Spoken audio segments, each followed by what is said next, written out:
Today's the day, baby. D-Day. Lakewood. Peter.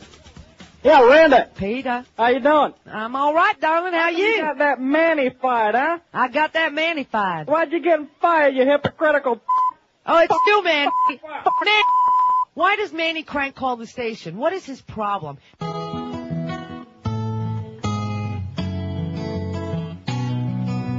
Bill cigars and Monica's.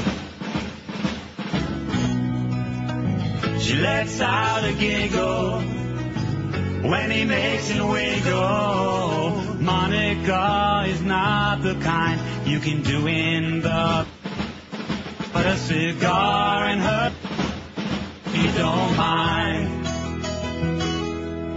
Well, he don't know where a stogie goes. I can see how there was some confusion between humidor and humid.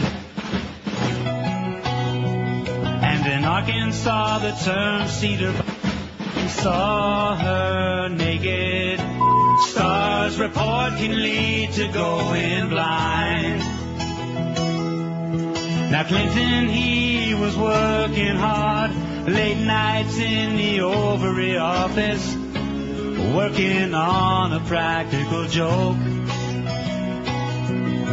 He took a Macanudo, put an exploding load in. Poor Monica was blowing rings of smoke.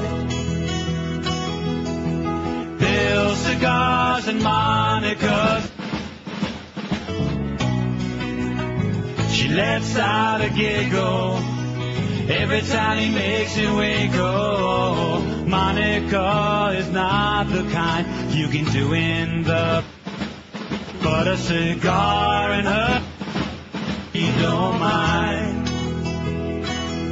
Oh, people feel that Hillary's been made a fool of by her husband.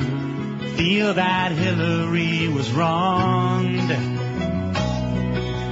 Up in the Lincoln bedroom, she was moaning, moaning. Al Gore was doing her with Bill's old bong. Bill's cigars and Monica's. She lets out a giggle every friggin' time he makes it wiggle. Monica is not the kind you can do in the. But a cigar and her, she don't mind. Whoa, candy is dandy. This master is faster. Oh, yeah. What you gotta do is take a Tipperillo and put it in. Oh, yeah, yeah, yeah, yeah. Oh, now a cigar and her. Oh, yeah. Man, I'm going to tell you, that's one of the great masterpieces in history, if I say so myself. Nice job. Yeah, I'll give myself a little pat on the back if I weren't so fat and old. But anyway, it's 10:04 at 560 WQAM. GIs attacked again in Fallujah today.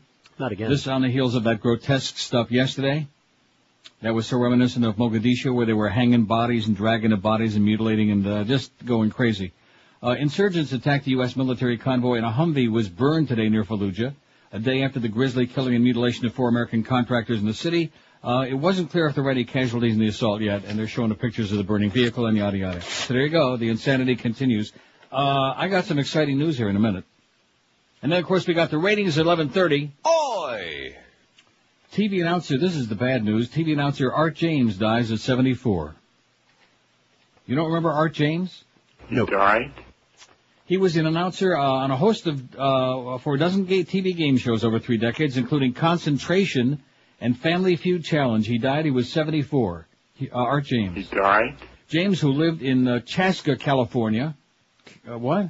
Died Sunday in Palm Springs. His former wife, Sandra Peaton, said Wednesday. Peaton, also of Chaska. Is Chaska in California or in Minnesota? Because this article says Minneapolis. Well, whatever. I don't know. Said he was stricken by a sudden illness and the cause of death wasn't known. He just stricken by a sudden illness and... He died? Wow. James worked as an announcer on Concentration, which ran from 58 to 73, was NBC's longest-running game show. And there you go. Art James. Well, I guess you don't know who that was. Who? That's bad. You know who that idiot is that's who's still alive from Jeopardy? Alex Canadian? No, the first Jeopardy, that goofball. What was his name? Lyndon LaRouche. The first host on Jeopardy. Come on, not long before Alex Trebek. Jack Parr. That goofy, that guy that had a personality of Al Gore. Anyway. That'll come to me. All right, let's see. A couple of things. Where do we start today? Boy, this is a heavy-duty day. You know? Donate money. Let's start with donating money to our cause to... Now, let's see. Let me go to the homepage now that I rebooted my computer 45 times to get this all straightened out. Wow, poor Eric today. Eric's going to be in intensive care. StopFCC.us. That's our deal to raise money so that we can help StopFCC.com. You following all this? And if not, well, too bad. Oh, don't let me forget to talk a little bit about the goddess also because, wow, talk about needing a little bit of work. And you people in South Florida, stop calling Randi Rhodes on that Air America. Do her a favor. Do the world a favor, including John and Lake Worth and all you others. I listened to a little bit of that yesterday. I wanted to cry. Oh, God. Anyway, you can click on, there's the thing, and then it works. Oh, thank God it works. It works. I did it. I put in the first $900. I'll put in another $900 later. You can donate from $2 to $1,000, anything in between on your credit card. So just go to neilrogers.com and just click on where it says, give us your money. Where it says stopfcc.us. Now, stopfcc.com, the first banner there, you know what that is. If you don't know it, you're out of touch. But it's when it says what's new, right under that, stopfcc.us. And then click it on. It works like a charm. Nice going, Eric. And then donate some cash so we can raise that 30 grand or more. I mean, that would be a good start. We'd like to put more than one newspaper right in for StopFCC.com. And I've got some new stuff on that today, which is going to make you really realize how important that is, I hope. But anyway, here's yesterday's poll result. They hated this poll, but that's the way it goes. They can't all be great. 1,635 votes, nevertheless. If you could be any famous living person for 1 year, who would it be? Hugh Hefner, 313. Bill Gates, 202. Tiger Woods, 140. Brad Pitt, 86. Tom Brady, 79. Johnny Depp, 76. Bill Clinton, 69. Neil Rogers, 67. Neil, God. Peter North, 63. I beat out Peter North. How do you like that? Well, Britney Spears, 53. Alex Rodriguez, 51. Donald Trump, 47. Ron Jeremy, 37. You see, finally, the cream rose to the top. Peter North passed Ron Jeremy like he was standing still. Don't say a word, please.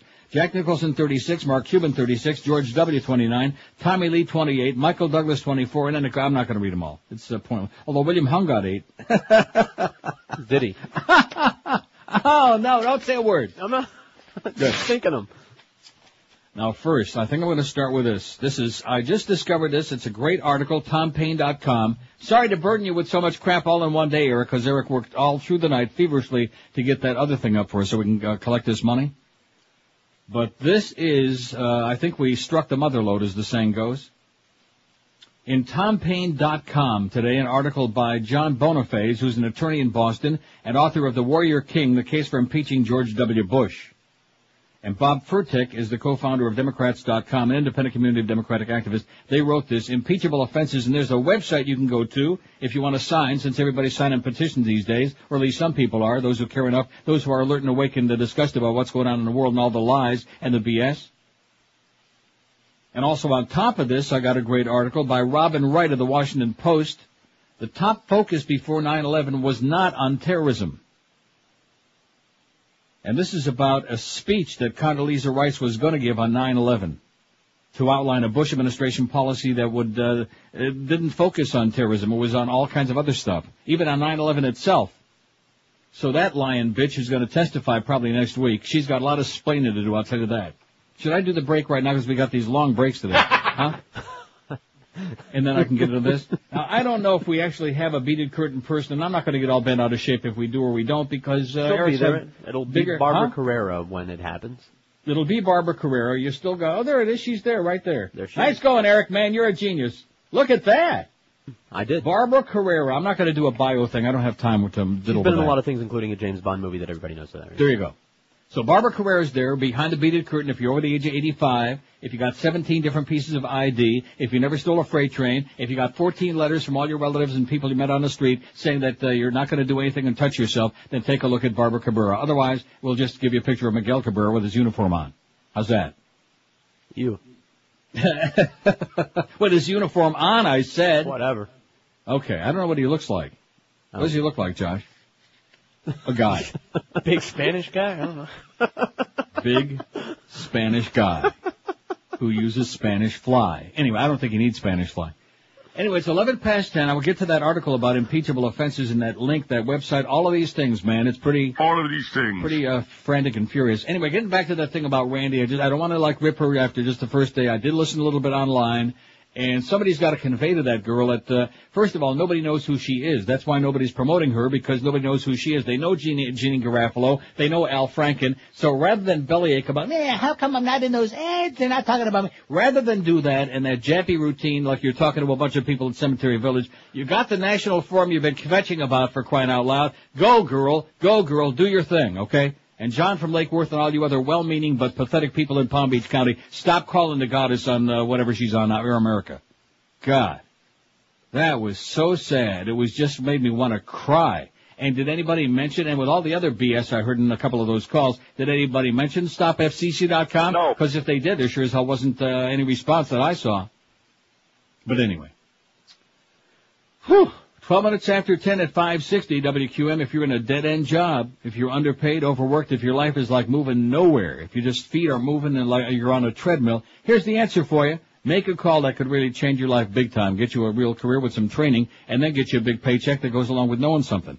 Call Fast Train today at 1-866-FAST-TRAIN. They can have you trained and certified for a new high-paying computer network professional career in as little time as just 4 short months. It's true. You can be fully trained and ready for that new career in just 4 short months. Fast Train offers day, evening, weekend classes to fit around your schedule. Fast Train offers job placement assistance and financial aid to people who qualify too. Fast Train's got 7 convenient locations to serve you, so don't wait. Get off your ass right now. Check them out on the web if you like at fasttrain.com, and then make that call that can give you a real new high-paying career and change your life for the better. Call them today and tell them that Todd Dreck, the unctuous, the unacceptable, the subhuman Todd Dreck told you to call 1-866-FAST-TRAIN. Live and local. This is Sports Radio 560 QAM.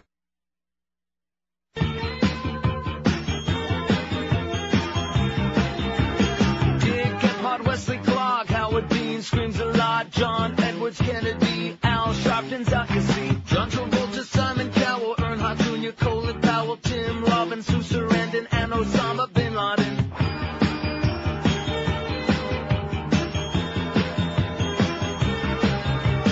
Bill Maher, Carrot Top, Michael Moore, and Harry Potter, Nelly, and Saddam Hussein, and there's Pinky and the Brain. Ocean Twins are Brad Pitt, Tom Hanks, and Johnny Depp, Keanu Reeves, Will Smith, Madonna for the heck of it. Al Roker, Schwarzenegger, Kobe Bryant from the Lakers, Mel Gibson, Ben Affleck, he just needs a sidekick. Who's Kerry gonna hire? Pretty soon we'll be knowing which movie he's chosen. Who's Kerry gonna hire? Better not be a wuss, or they won't be George Bush. Pat 16 at 560. Muff Lindsay just emailed me this from musicbiz.com. It says, drunk with censorship. They're drunk with censorship, which is why the people better get with this. The NAB, that's the National Association of Broadcasters, which is one of the most gutless organizations in the world, by the way. A bunch of spineless jellyfish who always bend over and lay down, and when the FCC says jump, they say, how high, please? The NAB's Indecency Summit yesterday, featuring the usual suspects of politicians, FCC commissioners, and, of course, radio and TV executives, was held behind closed doors, ostensibly to promote a frank exchange of ideas without the media posturing. Yet the comments of several of those who attended the meeting made one thing very, very clear. Those who are leading the indecency crackdown are not willing to compromise. They're drunk with the momentum of the moment, and plain and simple, they want censorship. Once outside the meeting, FCC Commissioner Michael Kops told reporters that the FCC should start looking into broadcast advertising and TV soap operas. He expressed his surprise at the goings-on of such fair plot lines that have been used nonstop for at least 30 years. About 30, man. Representative Bart Stupak, Democrat of Michigan, wants the pending indecency bills to include a crackdown on cable and satellite TV. Told ya. Senator Sam Brownback, a real Nazi, doesn't think ratings and V-chip technology are enough to curb indecency. Rather than warning people that the river is polluted, why not take the pollution out, he said. Music Biz adds, in that light, maybe book burning can help save fuel consumption in the winter, too. Indeed.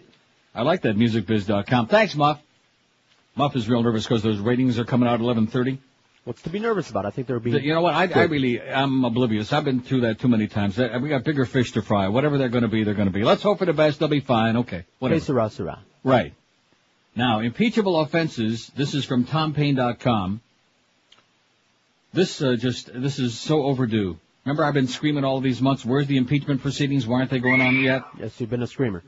President George W. Bush, whose own election was dubious, has seized monarchical powers in sending this nation into war without any legitimate congressional declaration of war or equivalent congressional action.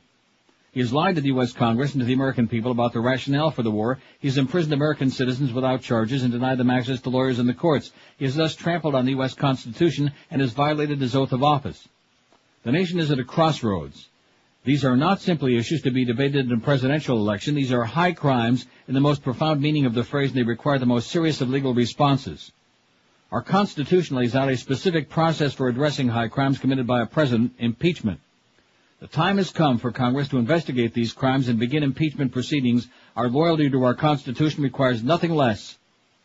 Marches like those held on March 20th, 2004, which drew hundreds of thousands of protesters, are important, but they're not enough. Petitions like those initiated by MoveOn.org and its allies calling for a censure of the president are important, but they're not enough. Voter mobilization campaigns focused on defeating George W. Bush on Election Day are important, but they're not enough. Impeachment is essential because George W. Bush should be labeled for who he is, a president who's gone beyond the bounds of the Constitution, who has defied the rule of law, and who therefore deserves the ultimate constitutional punishment. Former President Bill Clinton was impeached on charges of perjury and obstruction of justice, but no one died as a result of the Monica Lewinsky affair. President Bush has sent this nation into an illegal war based on lies, resulting in the deaths thus far of nearly 600 U.S. soldiers and thousands of Iraqi civilians. This war has no end in sight, and officials warn that U.S. troops could be there fighting and dying for 10 years or more.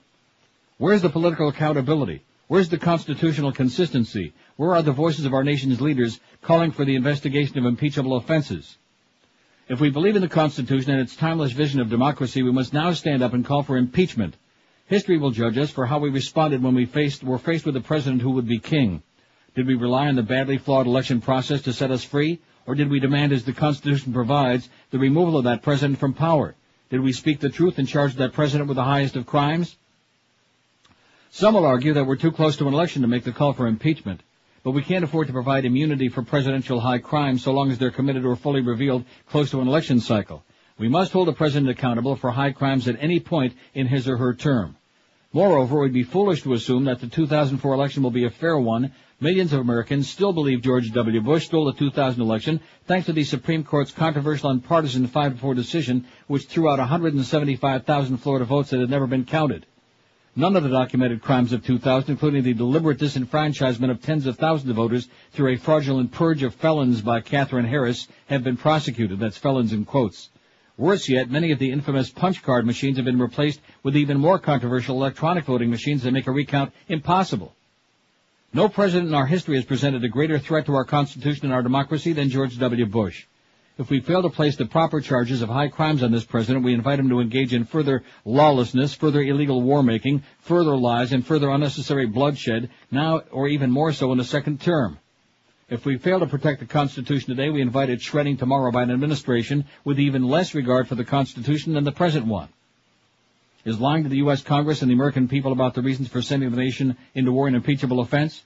Is violating the War Powers Clause of the Constitution by launching a unilateral first-strike invasion of another nation without congressional authorization an impeachable offense? Congress must debate these questions now. Congress may be in Republican hands, but all of its members swore to uphold the Constitution when taking office. There are two roads in front of us. One takes us toward tyranny behind the mask of wartime necessity. The other returns us to our basic democratic principles where the Constitution is supreme and where no one, not even the president, is above the law. We call upon Americans of all political persuasions to join the call for impeachment. We ask you to call or write your member of Congress to urge him to introduce articles of impeachment. We also encourage you to sign a petition at www.impeachcentral.com, to send a letter to the editor of your local newspaper, and to forward this article to all your friends. Raise your voice now at this critical moment. Let us take the road back to democracy. Let us demand our country back from a lawless and unaccountable administration. Let us honor the oath as presidents betray to preserve, protect, and defend the Constitution of the United States. And then you can click on the link to that website, which turns out to be a damn hell of a website, Impeach Central.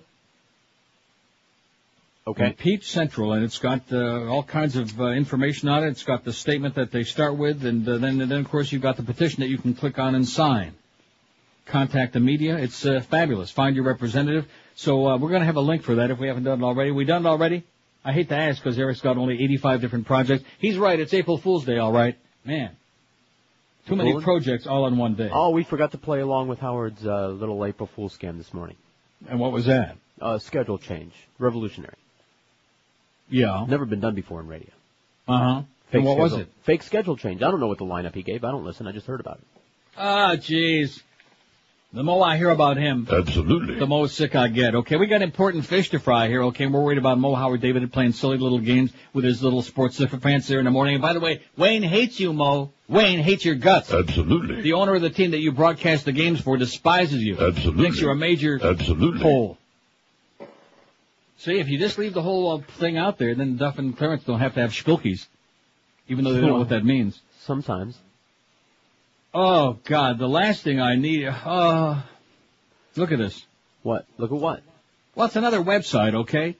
Larry says, I was just wondering if the American people are as stupid as they seem to be. Yes. Or is it just poor reporting by the news media? Both. This morning, the New York Post lead story had a photo of the dead civilians killed and burned yesterday in Iraq hanging from a bridge. They also had it on the front page of the New York Times. And there's 2 more roadside bombs exploding near Baghdad on CNN right now with the flaming vehicles. These people are animals, but if you listen to Bush, they're just a small part of the population. It's just a very small part of a few crazy people that have this country living in fear. I say let Iraq have their democracy or whatever they want, just get us the hell out of there. Nice going, Larry. How many more military and civilians are going to have to die over a lie? The blood of all the dead and wounded military and civilians are on Bush's hands. It's bad enough the FCC is censoring the spoken word on radio and TV. Are people so stupid they've forgotten about the on-off switch? He says, I guess it's easier for them to get off their lazy ass and bitch than change the station. Every day that goes by, Canada's looking better and better, eh? And wait till you hear the story today about downloading music. Speaking of Canada versus the U.S., Larry. Speaking of the diametrically opposed positions based on the court ruling here yesterday in Canada. But I just mentioned that in passing. We'll get to it. Anyway, we don't have that link up yet, but I'm sure that Eric is working on that feverishly right now as I speak before he passes out for the next 48 hours. Like, well, I wouldn't blame him, you know. He's been up all night. He's been working like frantically to get us that thing, but we really need that badly. Just a link. Well, I hate to do it, but it's important stuff. You know what? Don't you think? Yes, of course. Yeah. It's an important link, I think, because this president stink. Okay. www.impeachcentral.com. It's a fabulous. Oh, I shouldn't have said that. There goes my image. It's a fabulous website, and it's an opportunity for you to do something. And don't forget stopfcc.com, which I noticed that we've squeezed our audience as much as we can. I'm not going to bitch about that. They've done very well. Texas pulled away from us. We're in 3rd place. But that's not important. It's not a contest. It's a question of getting that 1 million signatures. And it's a question of being able to raise enough money to get national attention. I can't believe that people who are on national radio now, I don't want to mention any names again, aren't promoting that. Maybe they are. Maybe I just haven't heard about it. You see what I'm saying? What are you saying? Because that's the way to get 1 million signatures on those petitions and really get some, especially in light of this arrogant attitude that these FCC people and these other media moguls have got right now. It's insanity. It's lunacy. And they're not going to be satisfied with radio and over-the-air TV. They want satellite. They want cable. They want to regulate whatever the hell you can see and hear, etc. Every word, okay? Don't leave out the Internet. Right. Cell phones. That'll be next. I mean, if you like the prospect of fascism, then hey, just sit back on your ass because it's coming. 27 after 10 at 560 WQAM. Here's the last mortgage you'll ever need. Folks, it's the only one, Mortgage from Financial Group. The benefits are incredible. You pay 0 closing costs, 0 application fee, 0 credit bureau fee, and even 0 discounted points. Get yourself that new low interest rate at just 1.25%. If you have a $100,000 loan, your payments are just $334 a month. The link is up. I beg your pardon? The link is up. The link is up. Thanks, Eric. You're the best, baby. Go to sleep. If you have a $200,000 loan, you pay only $668 a month. Don't forget, once you refinance and get a new home mortgage from Financial Group, you'll never, ever pay closing costs again. So call and find out about it. Call 1-866-395-LEND. There's no obligation. Get yourself that low mortgage rate you deserve, then move to your next property with no further cost of expense. You pay 0 underwriting fee, 0 doc fee, 0 closing costs, even when you move your ass to another property. Get that new low financing rate of just 1.25%. You're probably wondering why I said ask there, because we still can. It's the only one mortgage from Financial Group. Get it today and never pay those ugly, nasty, unnecessary closing costs again. Call 1-866-395-LEND. That's 1-866-395-LEND. They're an equal housing lender, Financial Group. Restrictions apply. Rates subject to change monthly. 4.21 APR. Live and local. We're Sports Radio 560 QAM. Get ready to rock. Saturday, March 32nd, the real American Idol is coming to town. William Hung. Let the rhythm take you over, by the more. William Hung. She bangs, Live. oh, baby, and she moves, I go crazy. Clayton can't hold his job. Don't say no, taking my way, oh, take a bum, take a bum.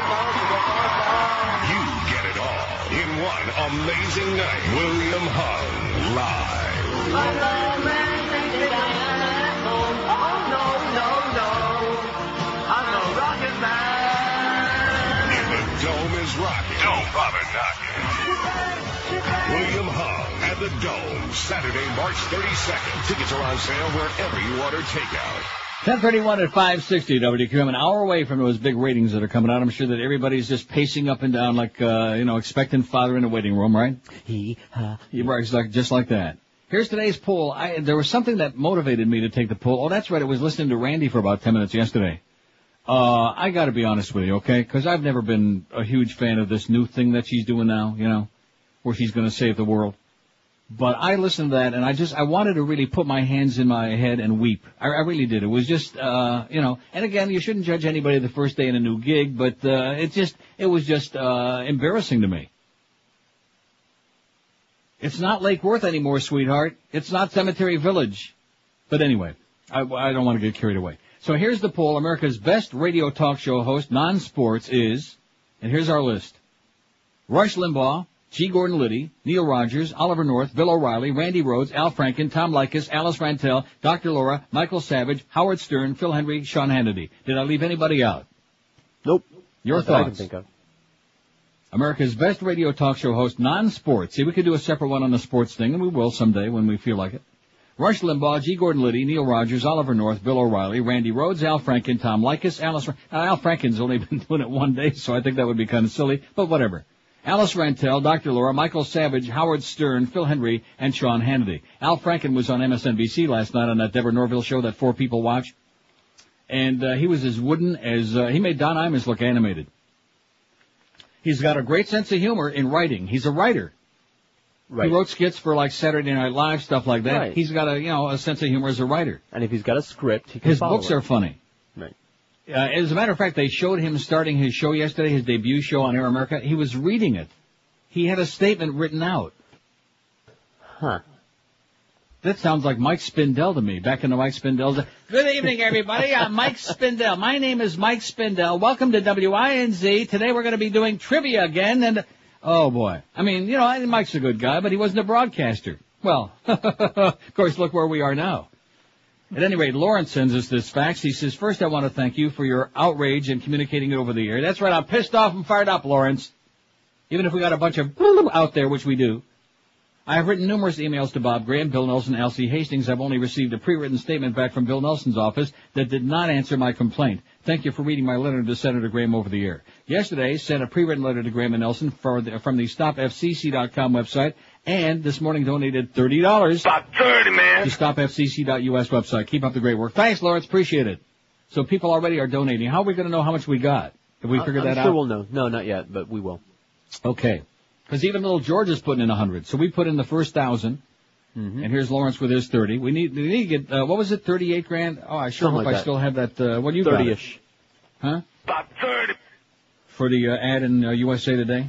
So we can promote StopFCC.com and get those million signatures. Somebody's got to stop it somewhere. Somebody's got to make an effort.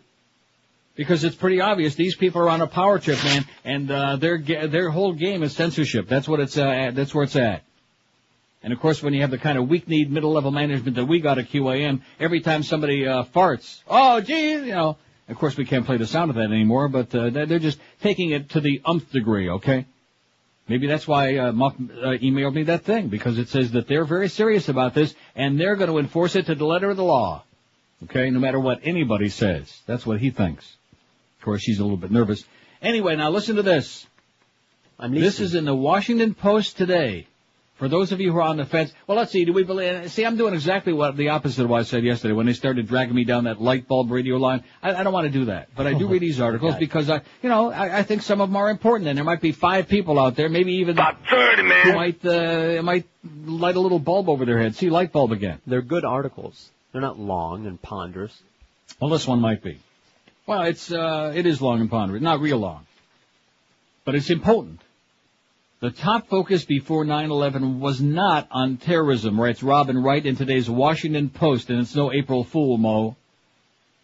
On 9/11/2001, National Security Advisor Condoleezza Rice was scheduled to outline a Bush administration policy that would address the threats and problems of today and the day after, not the world of yesterday, but the focus was largely on missile defense, not terrorism from Islamic radicals.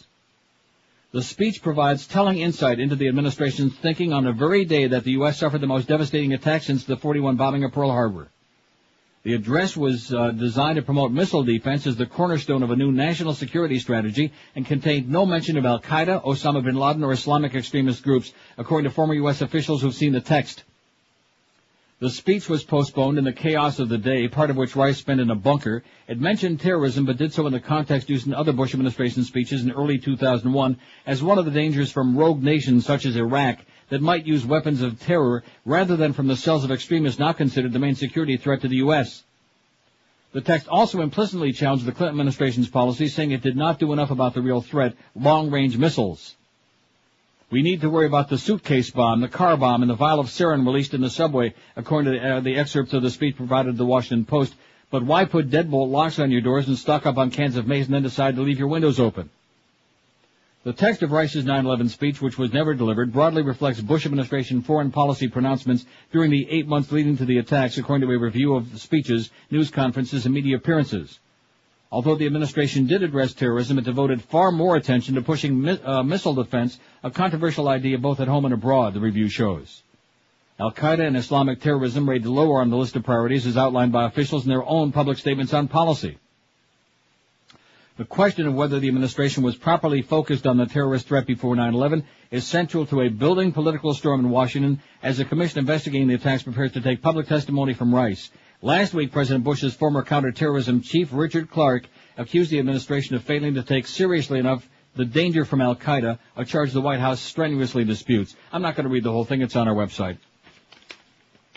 But that should tell you right there that even on the day itself, 9/11, in the speech that she was going to make, they're still worried about Star Wars and the missile shield and all of this other bullcrap, which is just a holdover from Papa Bush and the neocons of the 8 years before they get interrupted by Bubba for 8 years, who messed up all their plans. Just like Tessio said, that messes up all my plans.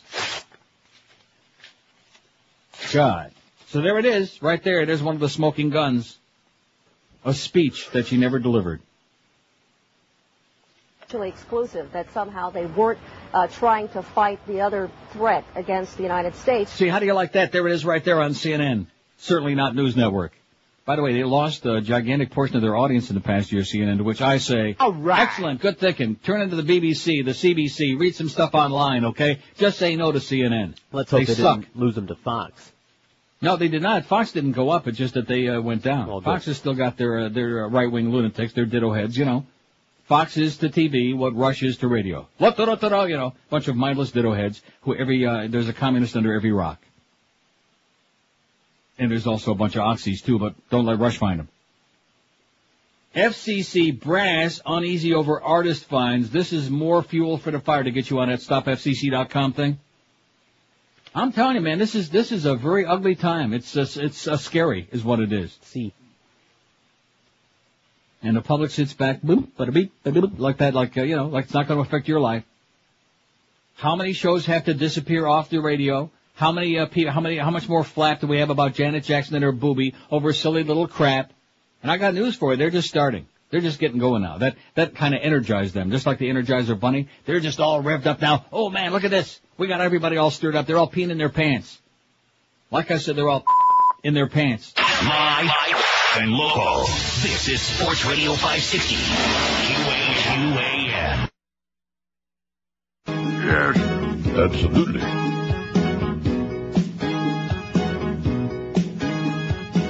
He's had so many chicks on his Trump bump list. Now he's got a bunch of snot-nosed kids on The Apprentice. I love the Donald, that narcissistic billionaire with horrible hair. I love the Donald, egomaniac billionaire with terrible hair. Wonder which one will win and be president. Well, it won't be Omarosa, 'cause her head's got a dent. Look what happened to my head. It's indented. I love the Donald, that narcissistic billionaire with horrible hair. I love the Donald, egomaniac billionaire with terrible hair. All my life, I've been hit on the head with plastic. You're fired. You're fired. You're fired. I love the Donald, that narcissistic billionaire with horrible hair. I love the Donald, egomaniac billionaire with terrible hair. I love the Donald, self-centered, pompous billionaire, unbelievable hair. I love the Donald, arrogant, stuck-up billionaire, ridiculous hair. 10:45 at 560 WQAM. So anyway, it looks like it's going to be a tribute to myself on this poll today. You know what? Who cares? Why not? Why not? Yeah, ordinarily I would leave myself off, but why the hell not? Especially after what I heard yesterday afternoon. It really made me want to cry, Norm. Made me want to cry, Norm, you idiot. You silly goose. You silly fag, man. Oh, by the way, speaking of that, I got a little trivia question. Okay, love that. What do Charlie Crist, Mark Foley, and Greg Lousanis have in common? Now, don't answer that. That's just for you to think about, you know? Swimwear. Something to ponder. Maybe they go to the same doctor, Dr. Ben. Anyway. Vereen. FCC Brent. Oh, maybe we better take one or two of these calls. They might be very important with some real revelations, but I doubt it. WQAM, hello. Hello? Yes, sir. Yeah, Mr. Neil, please. Speaking. Hey, Neil, how you doing? All right. I'm calling about that Spanish station. Today, I heard on a couple of them they were promoting the StopFCC.com. They were promoting StopFCC.com? Yeah, on the Spanish stations, man. You got to kidding me, man. Which one? Which one? Which one? Clásica 92, 92.3. Right. And 98.3. About 9:45. All right. A couple of times. Well, they're taking the heat too, man. They're taking the crap too. Yeah. I mean, they're getting hurt, so there's no choice. They got to join the bandwagon. Excellent. Muchas gracias, amigo. All right, man. Hasta que me olvides. How do you like that? That's great. That's incredible. See, let me just say this to you. And people might think, well, he wants Randy Rhodes to go on and promote Neil Rogers is behind this. I don't want my name associated with this. The ads we take out, it's got nothing to do with me. We even had discussions about how to keep our name off. Right. Who the hell wants to be involved in this? I'm going to hide under the bed. But the bottom line is, this is an important thing. That it's a vehicle through which people can express their outrage and their anger and try to make something not happen. Not make something happen, but make something not happen, and that is just continue the erosion of your ability to say anything, or read anything, or watch anything. Keep in mind, like I've been warning you months ago, this is just the beginning. They want to go to cable, they want to go to satellite TV and the radio, and then they want to go to the internet, so that eventually they can censor whatever you can read and hear, and any ideas that can go in your head. Now, if that's the kind of country you want to live in, good luck to you. I'll see you at the border, okay? I'll wave to you. I'll wave to you in Niagara Falls. I'll be on this side. FCC brass uneasy over artist fines.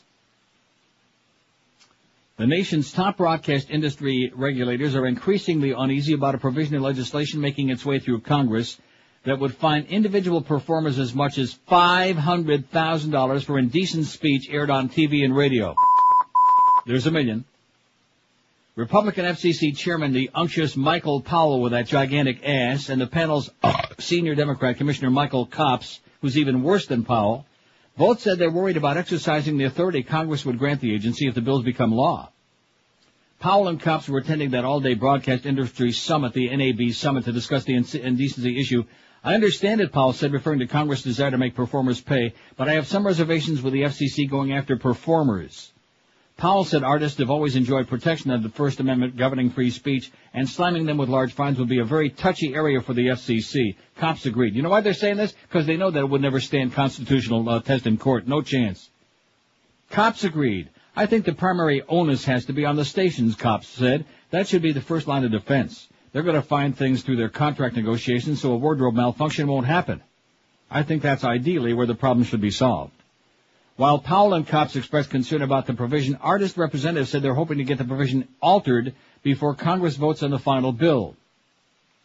Currently, the FCC can fine an individual $11,000 for an indecent act aired over TV and radio after the performer is first warned. The FCC, however, has never used that authority. Let me say it again. They've never used that authority.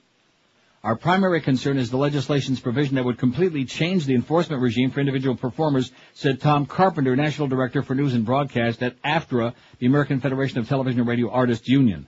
While the union's considering a court challenge to the provision if it becomes law, Carpenter said it's too early to say one way or another.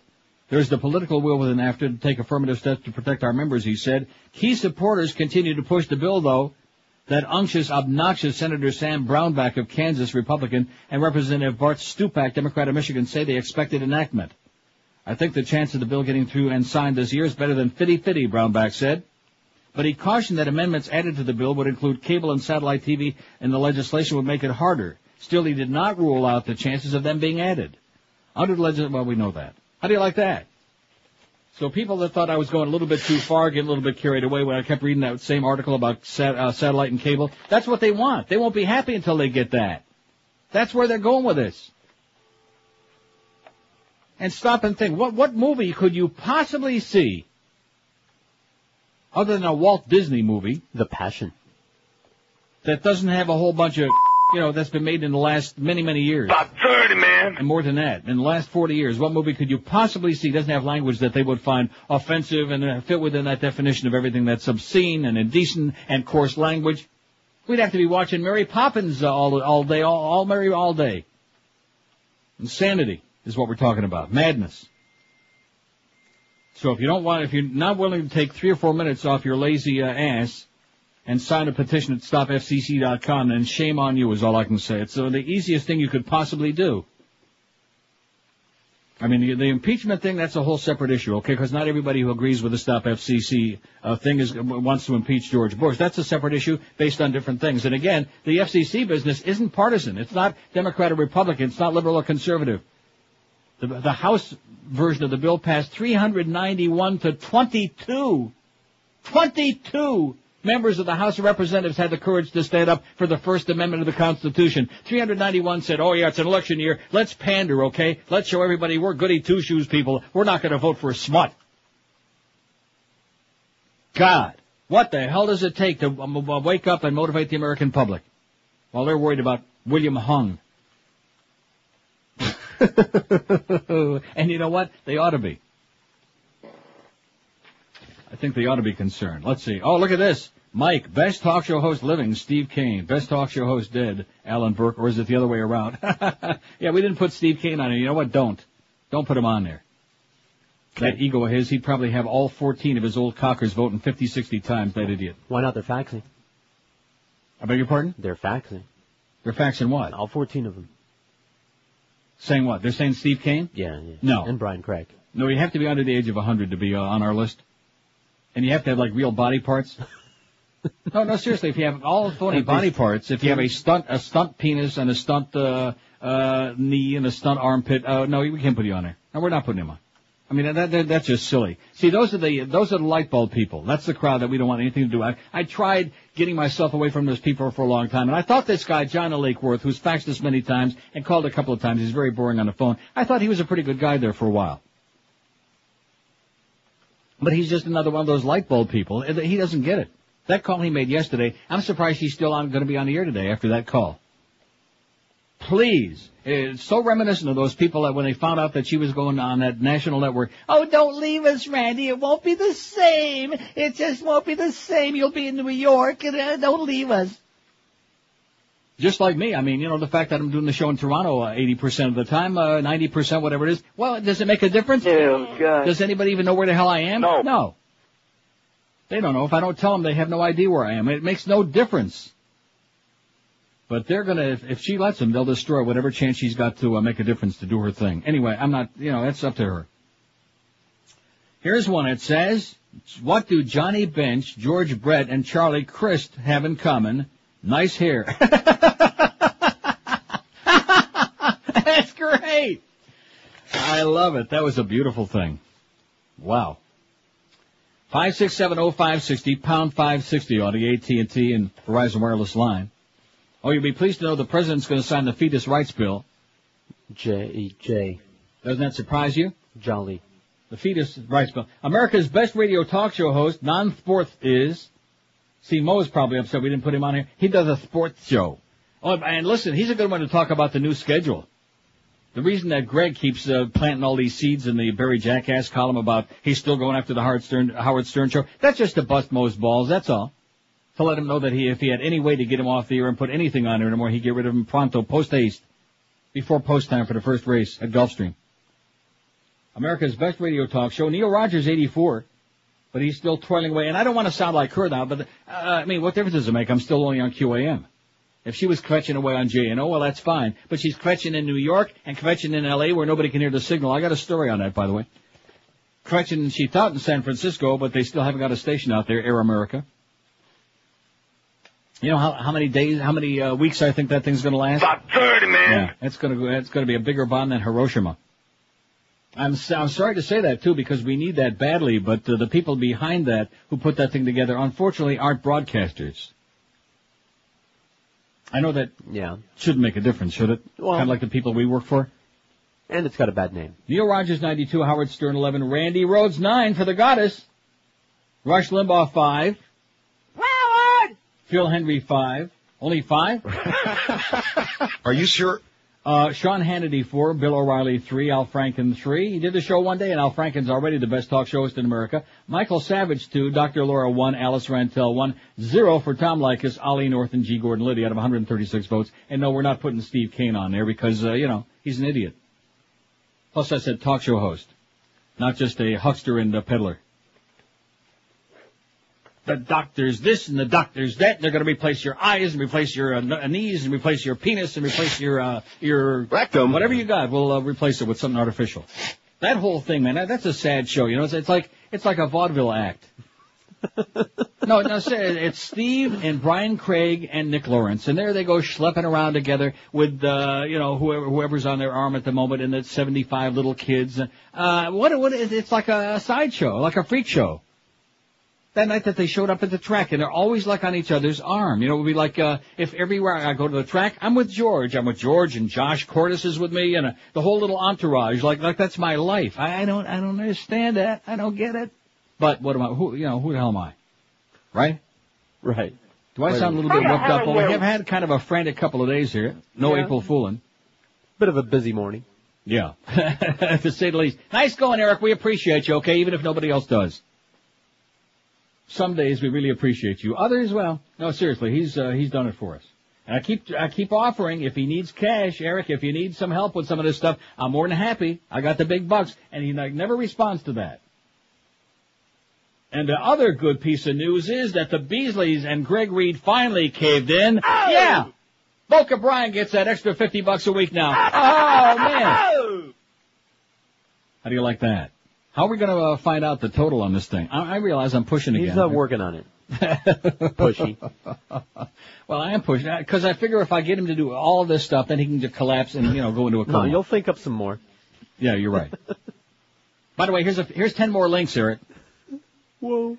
10:58 at 560. Let's face it, we got Barbara Carrera on there, naked as a jaybird. That's what they all want to see. They don't care about this other important stuff. It's important to me. It's important to you, maybe, but it's not important to them. They want to see some naked pictures, man. That's why we're getting those 80 billion hits a day on the website. Not because they care about saving free speech or because they want to impeach or want to, see Reggie Leach. Spring of the savings right now. Wasn't that, who was that? Cary Grant, wasn't that his real name? Archibald Leach or something like that? Something like that, yeah. Reginald Leach? I think it was Archibald. And by the way, what did Cary Grant and Errol Flynn and Charlie Crist have in common? Now think about it for a few hours and then you'll let me know. Movies. Spring of the savings right now and save like never before on a great new car or truck from Armstrong's Toyota of Homestead. They're on US 1, 20 minutes south of the 836. And Armstrong's is worth the drive no matter where you might be living because they're going to save you a whole lot, thousands and thousands on great new Toyotas. Check out these great lease deals. You can't beat them. An 04 Camry or 4Runner for just $269 a month for 48 months. How about an 04 Highlander, just $309 a month? You need a truck? How about an 04 Toyota Tundra, the safest truck in America? You pay just $179 a month for 48 months. Unbelievable. These are just some of the great savings going on right now at Armstrong's Toyota of Homestead. And with those unctuous toll increases on the Florida Turnpike for people using cash, Armstrong's will give you a free sun pass when you buy your new car or truck there. General Manager David Rich and his staff will do just about anything under the sun to put you in a great new Toyota today. They'll cut you a deal. So experience for yourself the Armstrong Toyota of Homestead difference. Locally owned and operated, they're committed to 100% customer satisfaction. And don't forget, their service department is even open late till 8 weeknights to make sure they get all your service work done. It's easy to get there. They're at US 1 and 293rd in Homestead, just 20 minutes south of the 836. So say goodbye to those mega dealers and car giants who always let you down. They always overpromise and underdeliver. Do the smart thing for once. Call David Rich. He's the GM at Armstrong's Toyota of Homestead. Call him at 305-242-3247.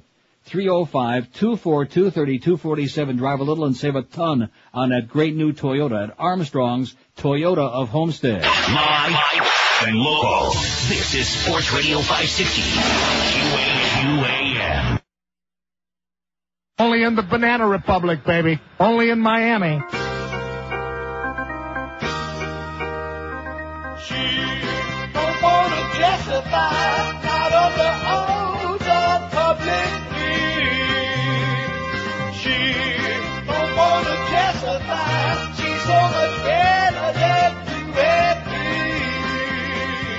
Terrorism ain't her cup of tea. I'm missing out, don't bother me. Got all important things on my mind, like the Chevron and Unocal pipeline. Now she don't want to justify about our national security. She don't want to justify even but the law that governs you and me.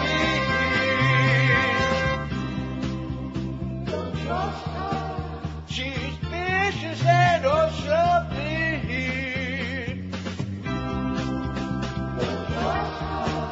She's lying through her split teeth.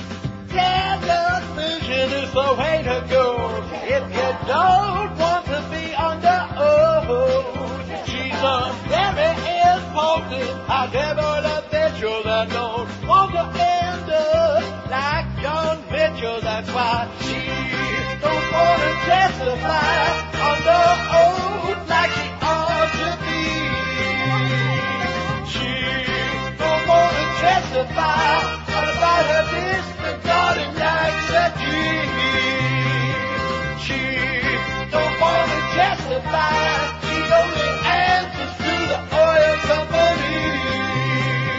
She don't want to testify. She knows the truth don't set her free. 11:04 at 560 WQAM. We're in the final 26 minutes before those ratings start puking across that fax machine. Yeah. I thought I was going to be all concerned about that today, but we have bigger fish to fry, as the saying goes. Mm-hmm. I think back in the day when those things really counted. Anyway, Michael Powell speaking to him. I don't want to overdo this thing, but I will anyway. The FCC chairman said yesterday at that NAB Summit on Responsible Programming that while the heated rhetoric of media ownership debate created a very hostile environment for the media industry, The issue also re-energized the debate about broadcast indecency. Powell said, however, that he believes competition is fueling today's content issues. Oh, my. This is, I mean, you talk about lying with a straight face. I am of the view that competitive pressure, much more than consolidation, is what accounts for more programming that tests the limits of indecency and violence, he said. Competitive pressure, because there's 3 companies that own just about every damn station in the whole country, so must be that great competition is what he's saying. That's too many, son. As audience continues to fragment and the number of choices multiplies, it's harder and harder to grab and hold a viewer or listener. He noted that while the public outcry about indecency is guiding his interest in the issue, complaints are often focused on what people can expect to hear or see at certain times of day. The debate is not best understood as one about what you can do or cannot do on radio or television. It's more about whether consumers can rely on reasonable expectations about the range of what they'll see on a given program at a given time.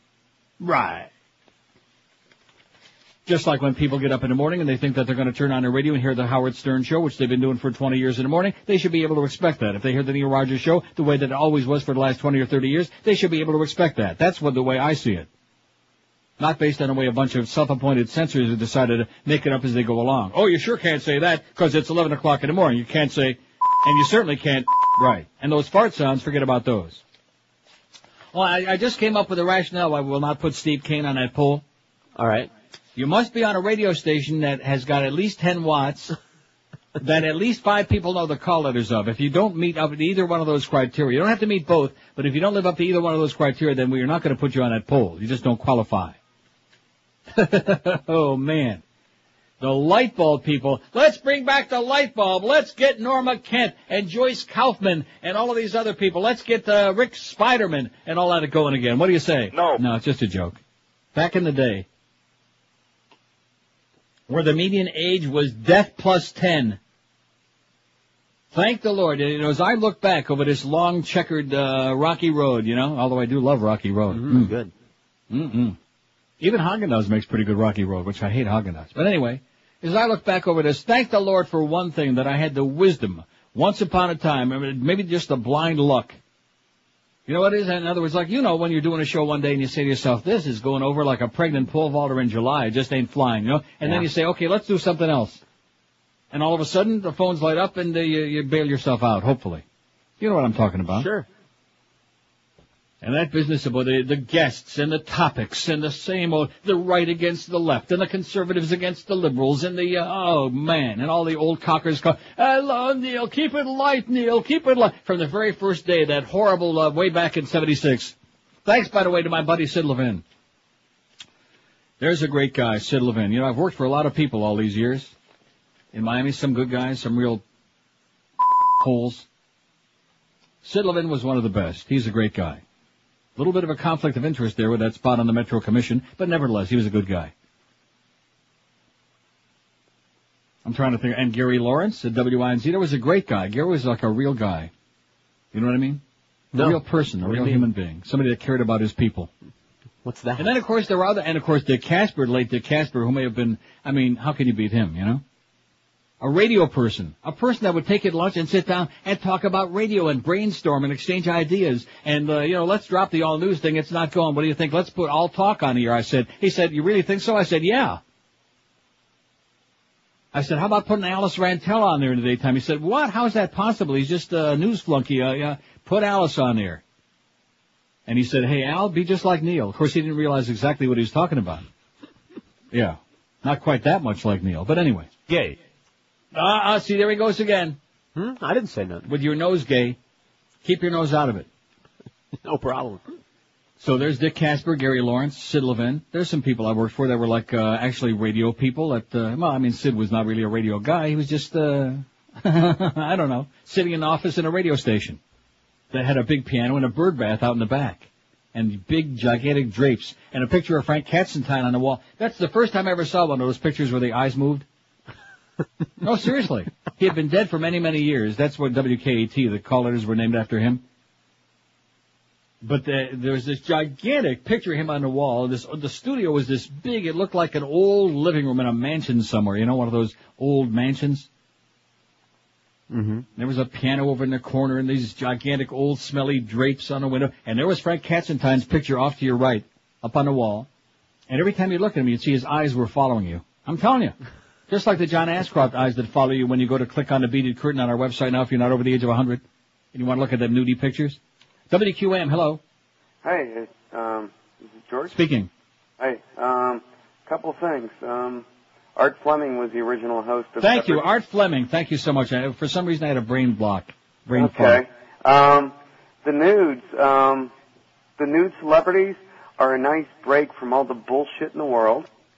Okay, that was good. That was great. Yeah, that's a nice break from a real call. Yeah, that was a nice break off your call. So I don't think any of that call got on. Well, that's okay. He had a very boring voice anyway. You didn't want to hear him.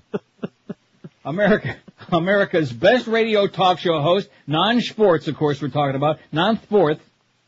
By the way, Ottawa beat those Panthers last night. That really frosted my fat ass. Just when it looked like they made that big comeback, they swooped into the lead 4-3 there in the second period. I thought, all right, Ottawa's going to lose. They're going to get their ass beat. And they folded again there at the end, the Panthers. Very sad. Very, very sad. How many people looked like were there? About 30, man. How many people did you see there, George? Where? Oh, I'm sorry. Neil Rogers, 183. Boy, a little kiss in my behind, and I can handle it, okay? We'll probably do real well on this, but when the ratings come out, then another story. I keep instinctively reaching for one of those buttons, but they're not there anymore, you know? One of those raspberry sounds. Howard Stern, 24. Randi Rhodes, 16. I'm not going to judge the goddess based on the 10 minutes I heard yesterday. I just hope it was like, an off 10 minutes. Oh, I want to cry. Phil Henry, 12. Phil's doing with the 12. Okay. But would have done a lot better if he hadn't turned into a right-wing lunatic.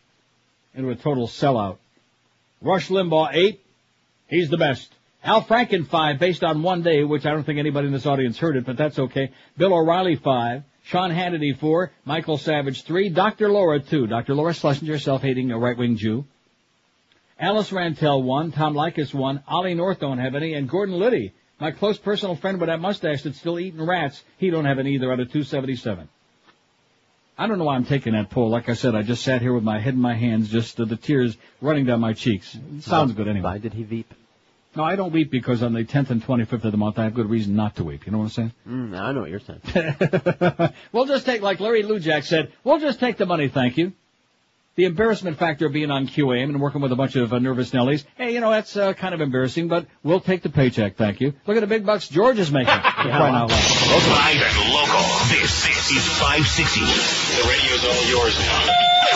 QAM.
Christ. It's 11:16 at 560 WQAM. Dr. Dunn, I have blue lips, Dr. Dunn. Can you tell me what to do? Anyway, let's go back and do WNWS radio all over again. What do you say, huh? All right. Let's go back and talk to the old folks again. Cuba again rejects U.S. officials' bioweapons charge. Cuba yesterday rejected a renewed accusation by a senior U.S. official that it's developing biological weapons and said the charges were an attempt to seek a pretext to invade the communist-run island. Yeah, wouldn't that be great? Right before the election, we'll invade Cuba. Right. It was Cubans. Oh. Cuban Foreign Minister Felipe Perez Roque called a news conference. What was that name again? Felipe Perez Roque called a news conference to deny the latest charge by John Bolton, Undersecretary of State for Arms Control and International Security in the Bush junta, who made a similar accusation in 2002. Bolton told Congress in written testimony Tuesday that Cuba remains a terrorist and biological weapons threat to the U.S.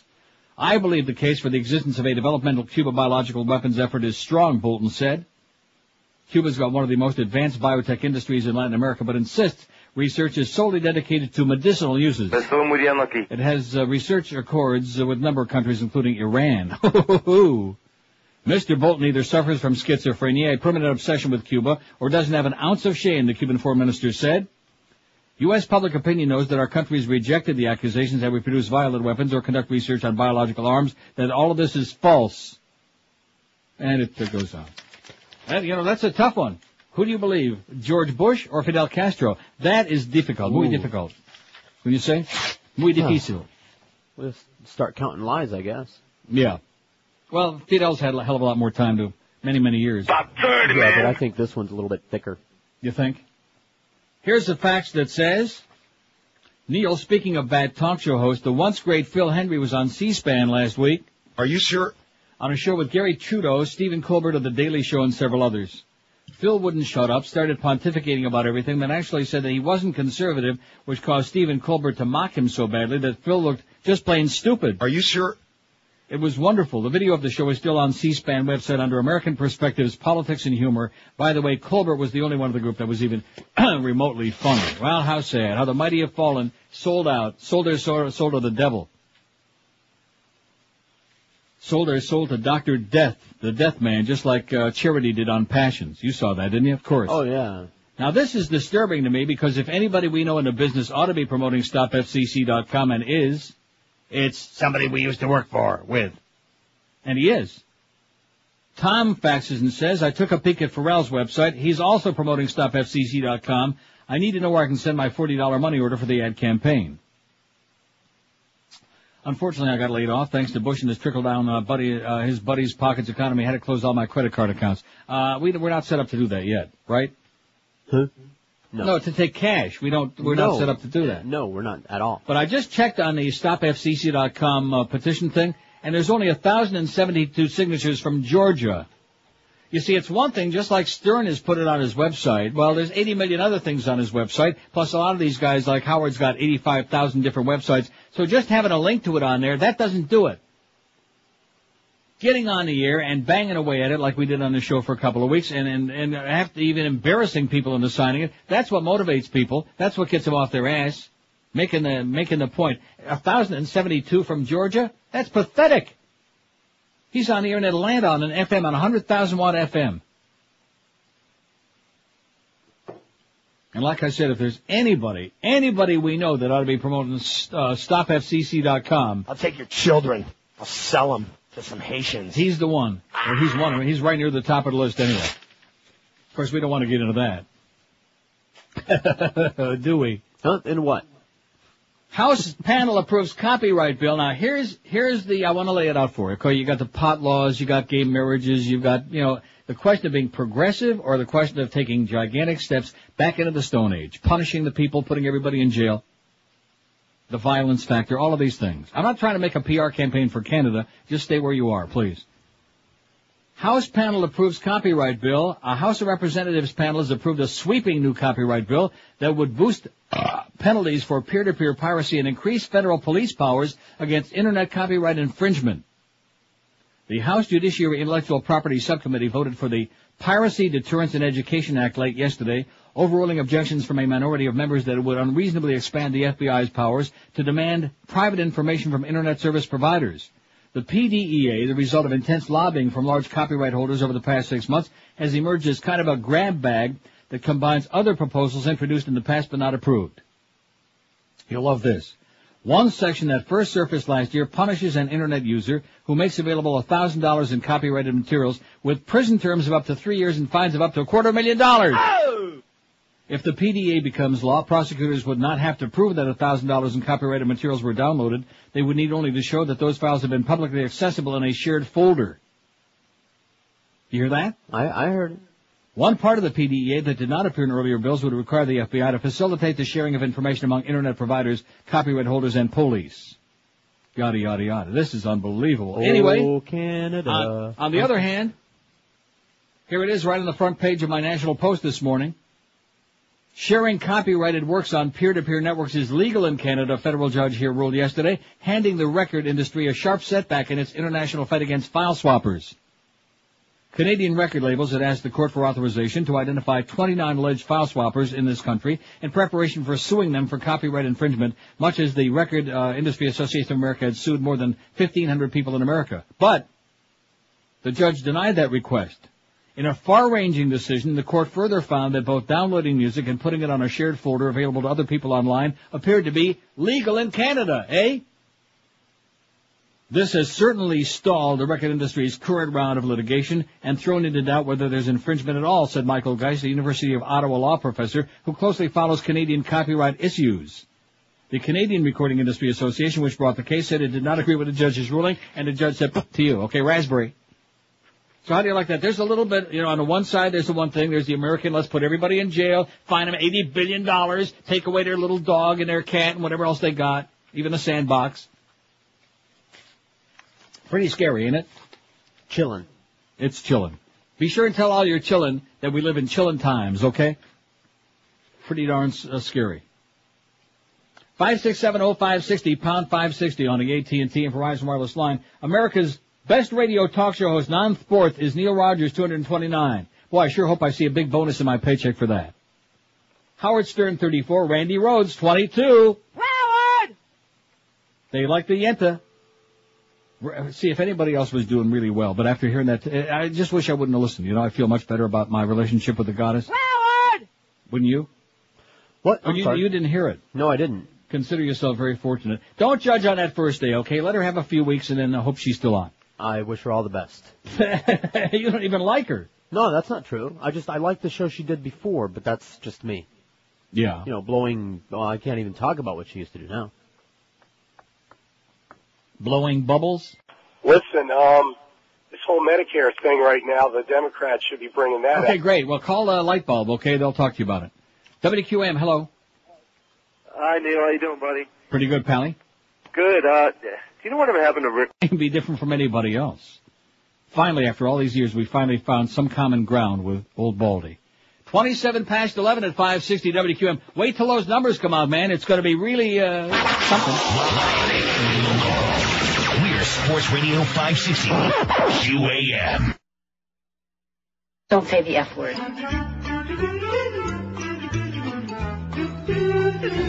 Good morning, everyone. Welcome to the Marriott Marquis. This is a big day for the Walt Disney and Muppet family. Let me introduce to you the members of the dais. Over there on the far right is the CEO of the Walt Disney Corporation, Mishandled M. Mouse. Just go with Mickey. Sorry. His assistant, Remus. I'd just like to make a brief... Shut up! Representing the Muppet Corporation, Kermit the Frog. Good morning. And his agent, Scott Boris. Hello. Sitting next to Scott Boris is the Telly Monster. And now the man who will be speaking on behalf of the Muppets. Please welcome Super Grover. I have a brief statement to make, and then I will open the floor to questions. On behalf of the Henson family and our beloved leader, Jim Henson, may he rest in peace. The Muppets have one thing to say. Holy sh**. We never thought in a million years we would be sold. This is crap. Thank you. I will now take your questions. Super Grover, what about the layoffs of the Muppets? We have been assured by Mr. Mouse that the layoffs will be minimal. Is that true, Mr. Mouse? I'll tell you what, I'm not committed to anything.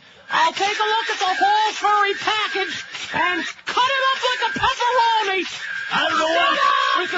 Brown, over here, Mr. Kermit, will Muppet characters be joining the Disney characters at the theme parks?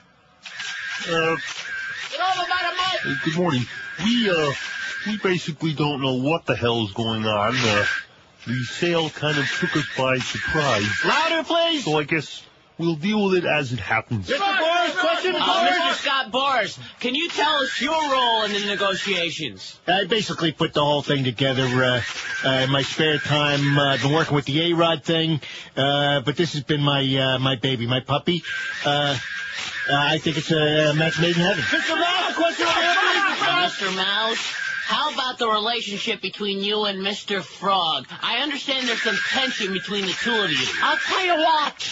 Let's get this out in the open, because the worst thing for the media would be if we both just got along. I know we haven't kept in touch since we've been so far apart, but we came up together, and we often talked about one day working together. You got to yell at everybody. Keep your yap shut. What about the sex? There was a threesome with Piggy back in the day, but it's all bourbon under the bridge. All right, that's it. That's it. Did you say bourbon? 11:32:28 till noon. Those numbers are going to start puking any minute, right? Any minute. Any minute. Now, we ought to put Pharrell on there because he's not doing a sports talk show anymore. He's just doing general discussion, Absolutely. right, in Atlanta? We ought to. So let's put Scott Farrell on there. And spell it right, Josh, whatever you do, okay? Ferrall. I got it. You do, really? He's got it. How do you got it? All over the place. Diane Reeves, somebody says. Shaky voice Diane Reeves on NPR. I never heard of her. Did you? No. It says shaky voice Diane Reeves. Maybe she's related to Daffy McCallum. Yeah, why don't we put Daffy McCallum on there? Just a joke, Josh. See, I have to clarify, because otherwise I look up the next minute and all of a sudden all these other names are on the list. Happens every time. Now, what's going to be really interesting to me, when did Stern get yanked off the air by Clear Channel?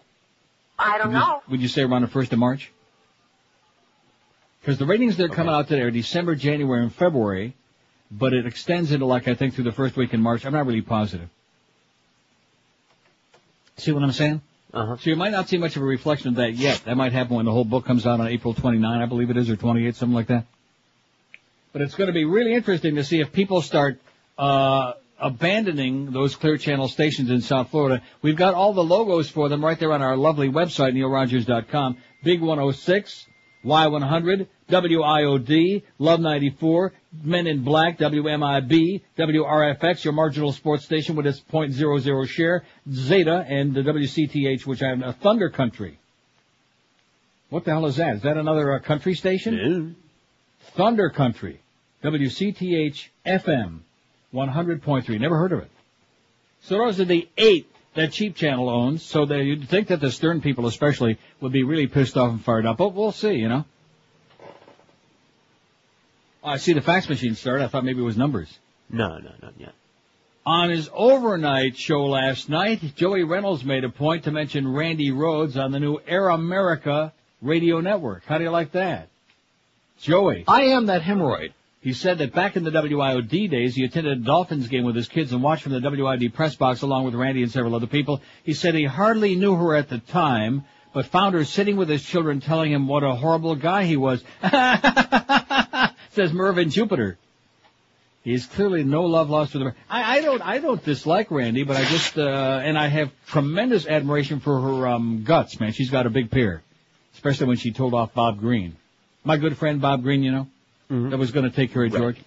But at any rate, I just find that what she's doing now is so, it's so light bulbish, you know, and these same people, you people in Florida, do not call Randy. She's on in New York, in LA. Let some new people call and develop not a Cemetery Village kind of a show, otherwise you're going to kill her, man.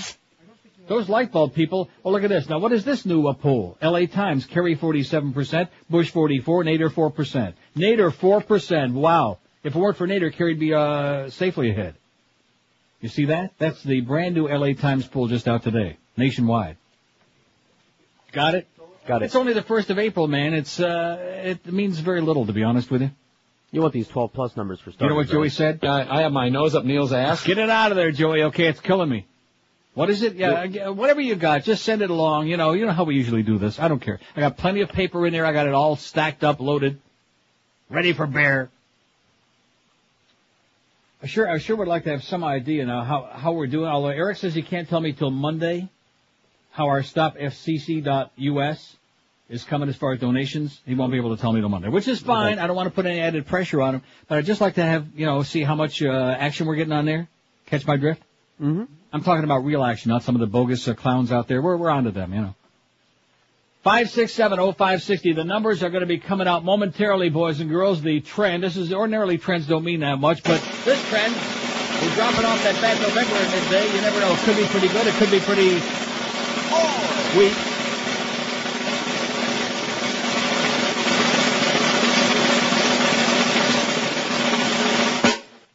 Oh, but first, here's a fax from John in Miami. While I found something what does this say? Things I found while looking for something else. Man, you can't tell your gods without a program. This is a riot. Pick a god, any god, but no Neil God yet. Okay. Well, so glad I got to that. Oh, and then he's got a thing, the God Checker. Oh, yeah. Now, what does this mean? That miserable piece of, oh yeah, we forgot about Todd Schnitt. Thank you very much. He's a talk guy. I was thinking about him yesterday. I was going to add it on the list. I was too lazy to come waltzing in here and write it down. See, I forgot. Todd Schnitt. S-C-H-N-I-T-T. Rhymes with spit. And, what a half-wit. Or is it nitwit? Here's some pages coming over here, 12 plus. WCMQ-FM still going up, number one. Oh boy, we're in for a deep doo-doo now, man. No speaking English. Zooming through there. Power 96, this is 12 plus for the entire week. Power 5 point to a 5.3. Radio Amor, Life, Hot. Is there any WMIB, which actually went up? See, that goes to show you. Oh, this doesn't reflect too much. I'm looking. WIOD, a 3 point and a 3 point now. Going nowhere. I don't see WQAM anywhere. Zeta, QM 20 to a 2-1. Well, this is 12 plus. It's not our demo, right? Isn't that always the excuse? Sure, why not? Well, it is. Duff said middays were up, so. Well, that's good. In what? Vegetarian pygmies. We're number one in vegetarian pygmies. Let's see if we can find that Fox station here. See, this isn't really going to reflect the Howard thing. The Howard sperm, that is, not that other Howard. Absolutely. Oh, man. I can't wait to see Mo's numbers. WJNA AM. See, I don't know what these stations are anymore. They keep changing all the call letters. It's like on TV, you know. Channel 4 used to be Channel 6, and Channel 6 used to be something else. And WRFX, look at that. They're making some inroads. Greg's going to be peeing in his pants. They went from a 0.4 to a 0.5. Woo-wee. Wow, that is some movement. Oh, and speaking of movement, WNMA. Isn't that the station that Mr. Ego is on that we will not put on a poll because it doesn't have more than 5 watts? I'll take your word for it. They went overall from a 0.5 to a 0.3. They're dead last. They're tied for last with WVCG. Remember WVCG? No. What is that, 1100 and something on the AM dial? I remember that. I don't know. If you're like within 2 blocks of the U of N campus, which is about 4 blocks in itself, you're right kitty corner to the corner there of Dixie Highway and Lejeune, then you can hear it. And that's in the daytime. Nighttime, of course, they go directional. You can't hear it at all. You have to be up in the air to hear it. Let's see. What are you sending me now? Persons 12 plus in the morning. This is great. I love these days, man. The audience hates it. In fact, we lose the whole audience when this happens, except for those people in the business who want to know what's going on. Right. Okay, 12 plus, which again is not a demographic. That's the entire audience. That means if you're 12 up to the age of 100. So WHQT, Hot 105, a 5.8 to a 6.1. That's a Cox station. That is not owned by Cheap Channel, okay? We're not too crazy about Cox because Disney's there, but nevertheless. WAMR, Radio Amor, is second. Radio Mambi, 4.9 up to a 5.1. So the spick factor continues. WCMQ-FM from a 3.7 to a 4.5. I mean, that's just outrageous is what's going on there. That's what happened at one station. All your people, man, they're all listening to WCMQ-FM hoochie coochie. Okay? They're all listening to Celia Cruz records. That's what's going on. Celia Cruz. I told you, if we just started playing all Celia all day, we might have a shot. Well, this ain't looking too promising. I got the 10 to 3 here. Where the hell are we? Are we on the list? 2.9 to a 3.4. Well, that's a pretty hefty increase. That's 12 plus. Huh? But in the meantime, IOD 3.7 to a 3.9. So they're really punishing those cheap channel stations. Now, this was too late for that, you know? We'll see. Then when the full book comes out, then we'll see. I don't think it's going to happen. You know, people bellyache a lot, but they don't really give a crap. Especially, I don't think the stern audience are what you call your general activists, if you catch my drift. Because if they were, they'd be all over that StopFCC.com thing, just like Stink on Greg. 19 before noon at 560 WQM as the tension mounts, as the numbers come pouring in. Live and local. This is Sports Radio 560 QAM.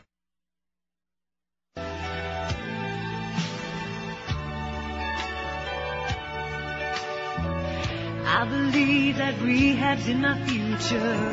If I keep carrying on this way, if I said I'm sober, it was just a lie.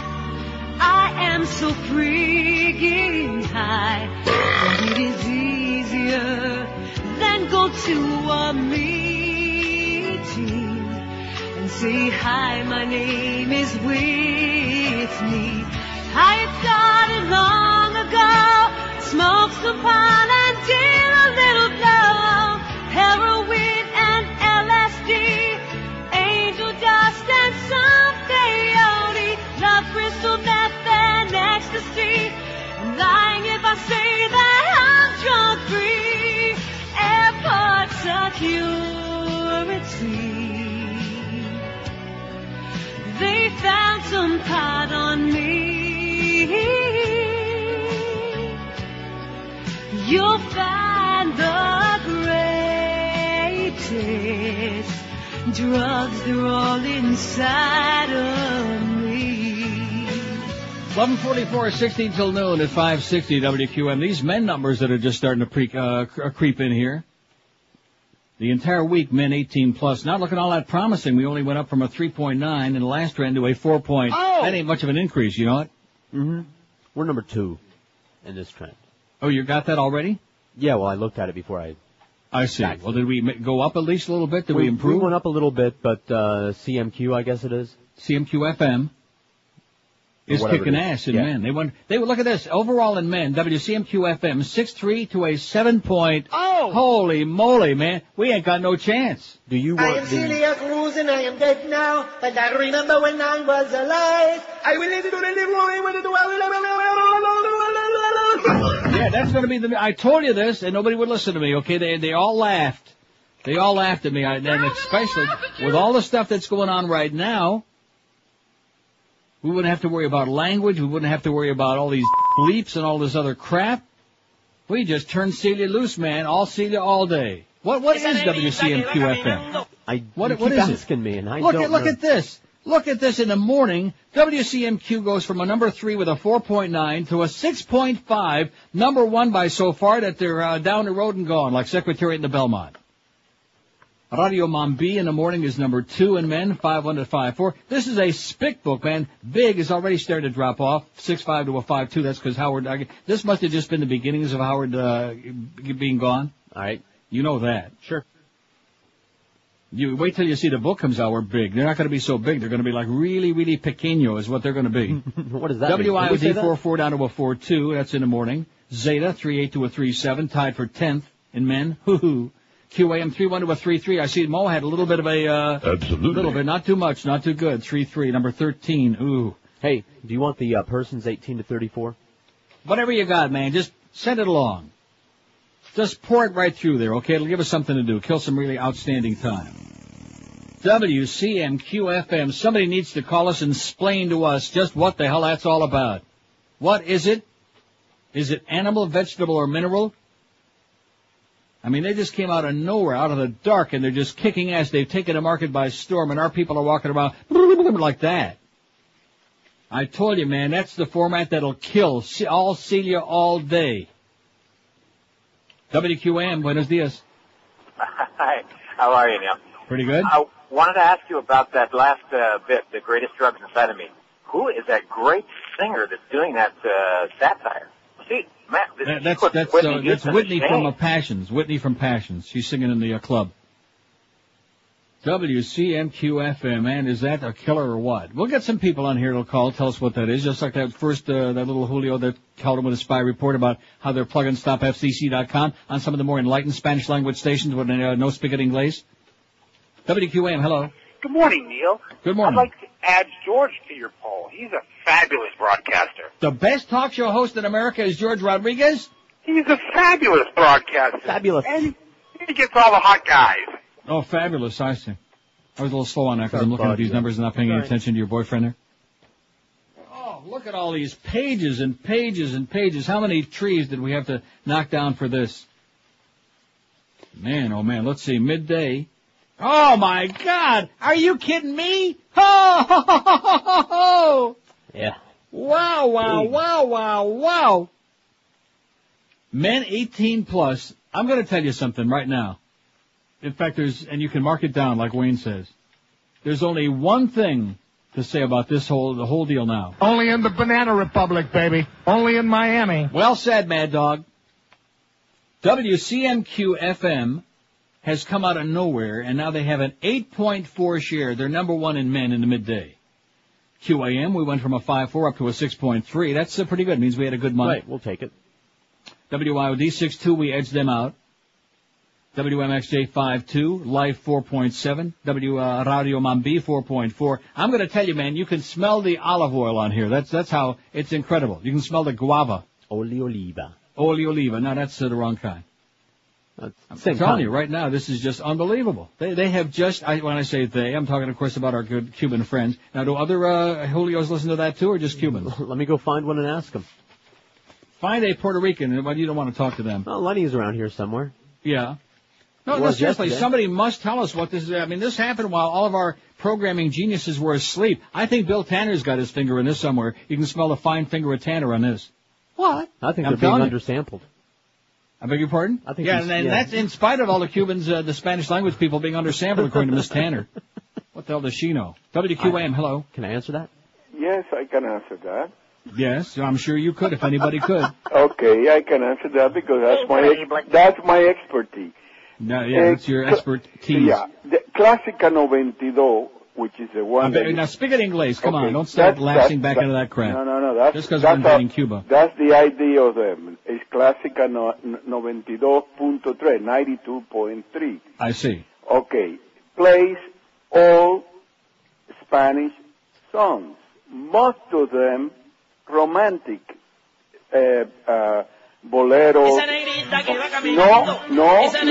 Oh, okay. They so do not. Cancel the Celia Cruz. They do not play any songs by Celia Cruz. Oh, no, they play Luis Miguel? No, they play all songs. Luis Miguel when he started 10, 12 years ago. They don't play any today's music whatsoever. Oh, it's Spanish music. It's like the old Cuban. So in other words, it's like a Spanish Magic 102.7, right, Spanish oldies. Nostalgia. Right. That's what they identify. In the morning, they have two clowns, which are very popular in the Cuban community in particular. One is a person that does all kind of voices and a sketch with another guy, and they open the microphones and anything goes. You can say whatever bad word you wanted to say. So really? Oh, yeah, sure. That's the reason that I told you. Learn a little bit Spanish or put George to say for you all of the dirty words. Thanks. Not on this station, we're not. My priest, my church, last Sunday, they recommended your program because they say that you saw this movie, The Passion of Christ, and you got clean. And, right? And straight. And my priest, his name is Billy Buguero, recommend. Okay, great. Have a great day. Hasta que me olvides. Wow. Sure, he got wound up like an alarm clock. So CMQ-FM, we're never going to catch them if this trend continues. No, man. We're dead. We're dead. I mean, we'll just hope for number two. I hope we can squeeze out number two when everything falls out in the end of the month. The whole book comes out. Wow. Now, let's see. What about the afternoon? The Schmidtmeister, Todd Schmidt, 5.6 in the last trend and a 5.6. He's number one again. So IOD continues with a big right wing. See, the right wingers in the No Spaghetti Inglés, which is a lot of crossover there, and we haven't got a shot. I mean, we're back in the ball game, but we haven't got a shot. Man. CMQ-FM, number two in the afternoon, a 5 point. Oh! See, they're all over the place, everywhere. QAM, the Mad Dog and a Humper from a 4.4 up to a 4.8. They're tied for third, which they're moving in the right direction again back up there. But, boy, it's going to be tough to catch some of these other ones, especially CMQ-FM. All old Spicks all the time. MXJ 4.8. What the hell's MXJ? That's magic. Oh, see, oldie. Nostalgia's in. People want to live in the past. I'm playing all oldies noon to 2. Oh! Men in Black 4.4. Power 4.1. Well, we don't want to bore them with all just numbers. Anybody that I should be looking for? Oh, that's right. Let's look in the morning and see how WRFX is doing. The great competition. They went from a 0.5 to a 0.4. Uh-oh. They're not going in the right direction. How about in the midday with Romy? Romy and Homie.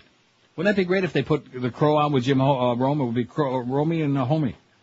RFX, 0.9 to a 1.4. See, they're making a move in midday when you least expect it. Way there in the back of the pack. You can see his head bobbing around.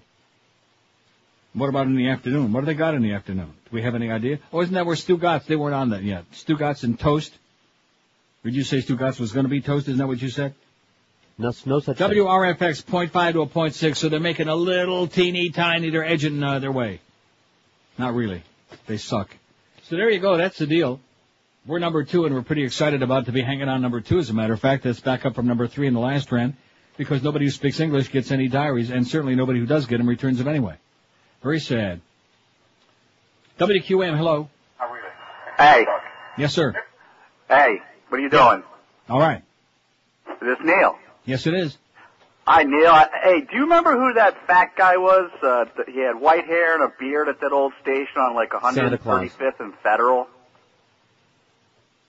Do you have any idea? The old guy with a white beard and purple hair? Yeah, purple hair. He was a big fat guy. 135th and what? 135th and Federal.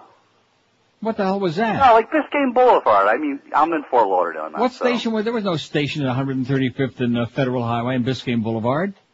Yeah, there was, wasn't there? You're dreaming, man. Go get some, go call up Wilma, okay? She's got some good stuff that Rush can't use this month. I thought that's what the cat is right now. Or who is the big guy? Who is that little judge with a mustache, huh? Oh, I'm telling you, man, Light Bulb Radio, we're going to bring it back. Let's start catering to the old cockers again. That's our only hope. And I'm sitting here banging away. We need your signature. We need your money. We need your petition. And we're sitting here just diddling with our toenails. That's all. That's all we're doing. Who the hell are we kidding? So let's just, like I said, take the money, run to the bank, and just laugh. Laugh your way home. That's it. Let's see. What is this? Oh, 18 to 34. Well, we don't have any number in this, but I'm glad you sent it because it's kind of interesting. Power, look at that. Power 96 kicking ass, 10.3 to 11.2. They're number 1, man. Right down the hall at Power. We like Kid Curry a lot, but we certainly don't like that bitch that got Joe and Mark fired. WMIB, Men in Black, went from an 8.4 to a 9.9. They're still number 2, but they're zooming on up. WEDR, all ethnic here, man. 18 to 34. Are there any young white people in South Florida? No. Who speak English? No. Y100, 500 to 5.9. So you see the irony of this is that the cheap channel stations are all zooming up there, zooming up as the public shows their protest. They don't give a crap about Howard Stern. They don't give a crap about any of this stuff. All they care about is hoochie coochie. That's all. Wow, that is a shocker. What else would I be looking for here? QAM? I mean, do we even show in this demographic? IOD 1414, QAM 1213. We gained a tenth of a point in this demographic. Overall. It's just, I mean, this is just wasting everybody's time, but it kills some good time, though. Yeah, good time. And just show is zooming right along. 5670560 pound 5. I don't really care. You know, it's one of those things. We've been waiting for this for a long time, and quite frankly, it doesn't tell me an awful lot, other than we dropped off a really bad month, and we had a pretty good one, okay? Mm-hmm. Did Duff give you the month-by-monthlies yet? Yes, he did. That's the last page you're getting. In fact, I can tell. I'll figure it out myself, and I'll tell you if it matches his. 5.7, 5.9, 6, 11.6, and what do we get? We got a 6.3 is 18.9. 18.9 less 11.6 is a 7.3. There you go. See, I can do the math the same way he does, only much faster. Yeah, I'm pretty good with my numbers, Duff, okay, but I'm not leaving any for you. 11:57 at 560 QAM. Live and local. We're Sports Radio 560 QAM. Hello. What the hell just happened there? Oh, I got to see. There you go. I knocked that thing on audition again. And you want to know why? I know why. You got all those numbers everywhere. I got all but I got all the numbers here, and then I didn't realize that it was the 12 to 1 hour. See, so I had the wrong thing in there anyway. One moment, please. Okay, are you ready? This is Dick Cheney. I like to relax by having Mary Magdalene massage my listening to the Neil Rogers 12 to 1 hour. What was that word? Yeah. Wait up, little Georgie, wait up. Chill out, little Georgie, chill out. The people have been polled, and this is what you've been told. About 2 to 1, they don't want war, so put your plans on hold. Wait up, little Georgie. No. Hold up, little Georgie. Well, why don't we try to get Osama? Why don't we get Mullah Omar? No. What we gonna tell the world when they say no more war? wake up a little Georgie. Hold up a little Georgie. Well, we know Saddam is really a big threat, but no one wants to see World War III yet. Wait up a little Georgie. Chill out a little Georgie. We ought to stay home.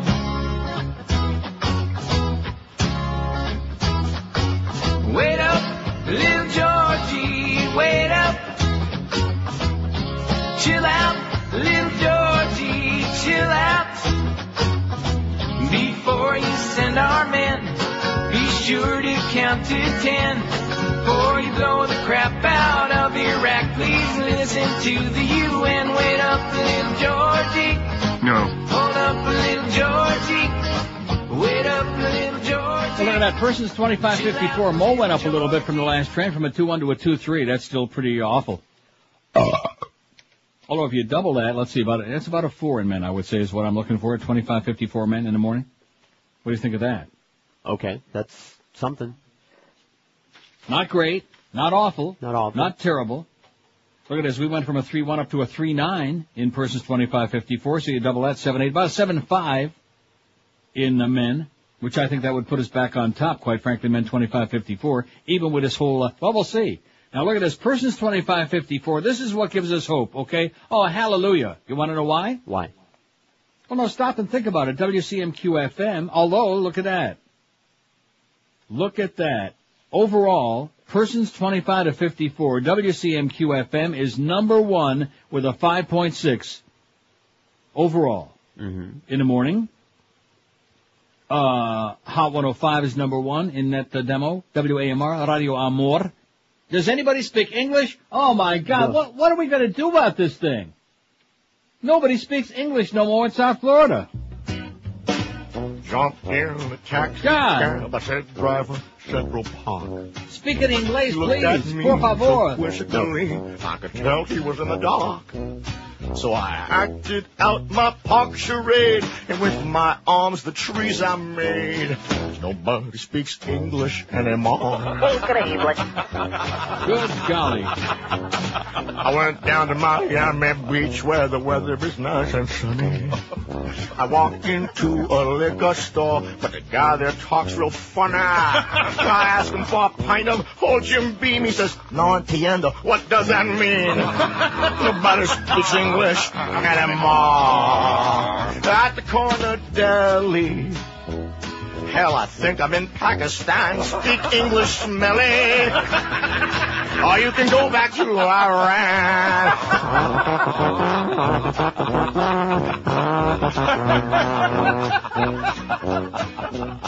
I came here many years ago. Learned my ABCs. I don't say muchas gracias. I say pretty please.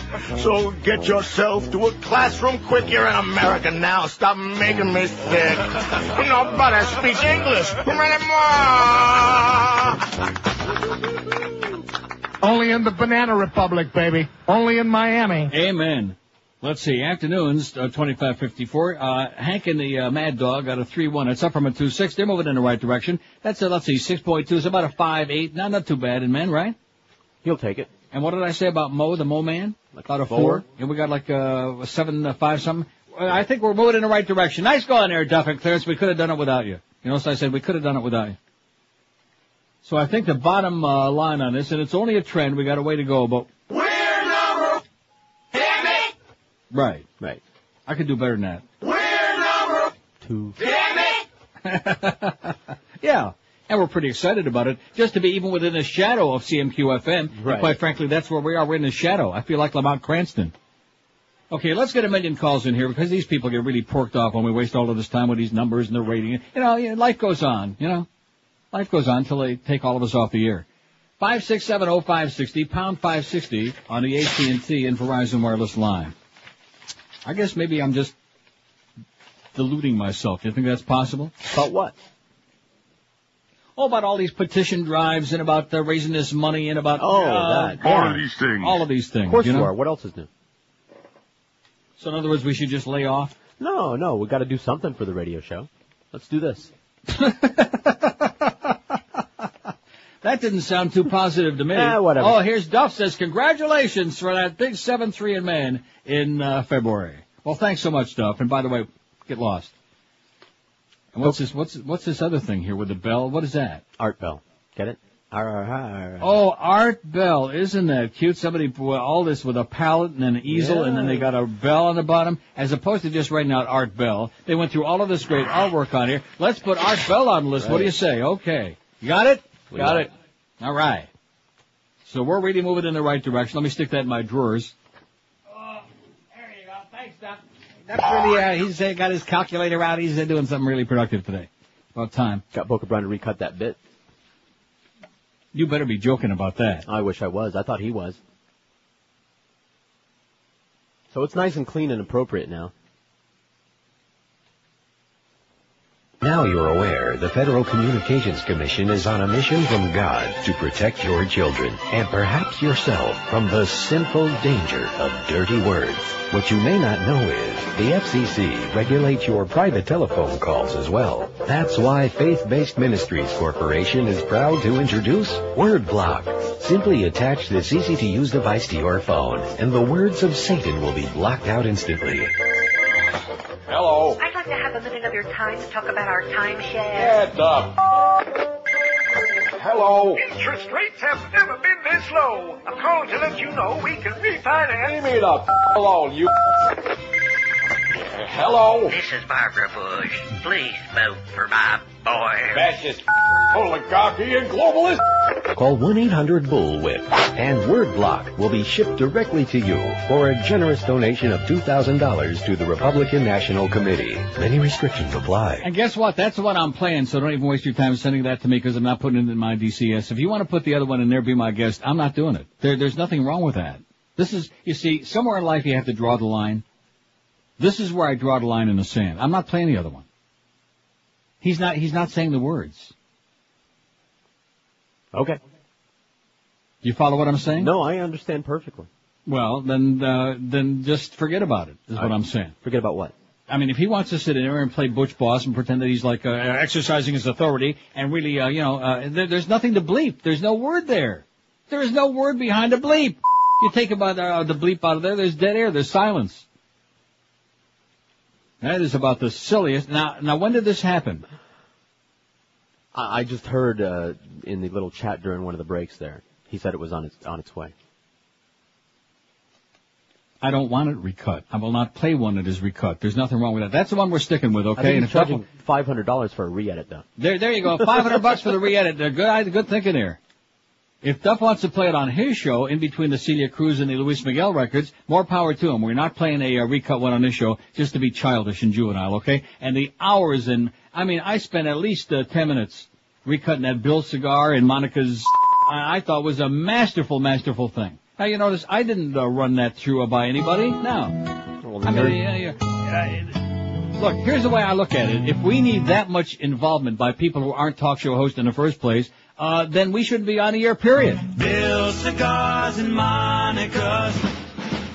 I mean, that was one of the proudest moments in my 85 years in this business, redoing that thing. And a masterful job, I'll say it again if I say so myself. Even you agreed. Yes. 567. I feel just like when I heard the Goddess for those 10 minutes yesterday. I want to put my head in my hands and cry, hearing that he got Boca Brian wasting his time to put in a bleep where there was no sound, where there's no word. That has to be the dumbest, most bonehead move in the history of the broadcast industry, and believe me, I've seen lots. I could write volumes. But that's got to be about as dumb and as paranoid and as pathetic as anything I have ever heard of in my life. But he's doing something. Oh! Let's hear it for Duff, baby. Oh! He's doing something. He's doing it. You're doing it, man. You go, girl. Oh, as a matter of fact, I got a good question for you. Okay. Charlie Crist, Mark Foley, and Muff Lindsay. What do these three have in common? Live and local. This is Sports Radio 560. QAM. Worse than Neil Rogers. Coming up tonight on Inside the Behind the True Hollywood Celebrity Music Biography Profile Story. He was one half of a hugely successful 80s singing duo. And even though both of them are out of work now, it just seemed like more fun to pick on John Oates.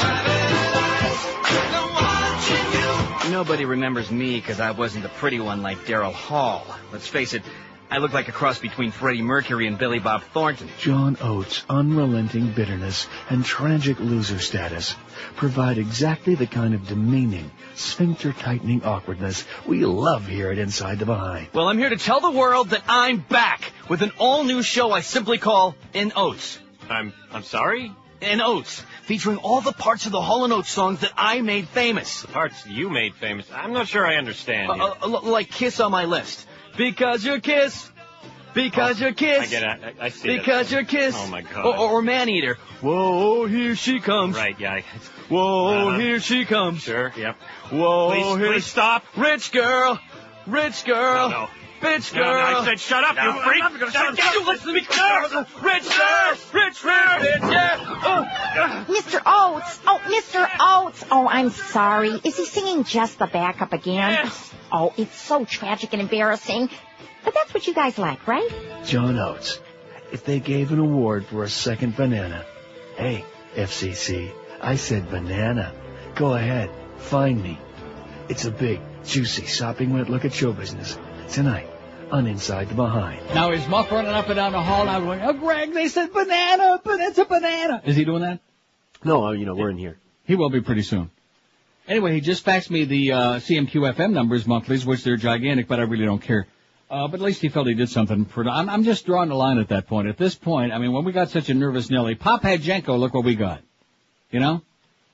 Making a guy redo a comedy bit that's got bleeps over dead air, that the words aren't even being mouthed there, and he makes him redo it because the bleep wasn't good enough. I mean,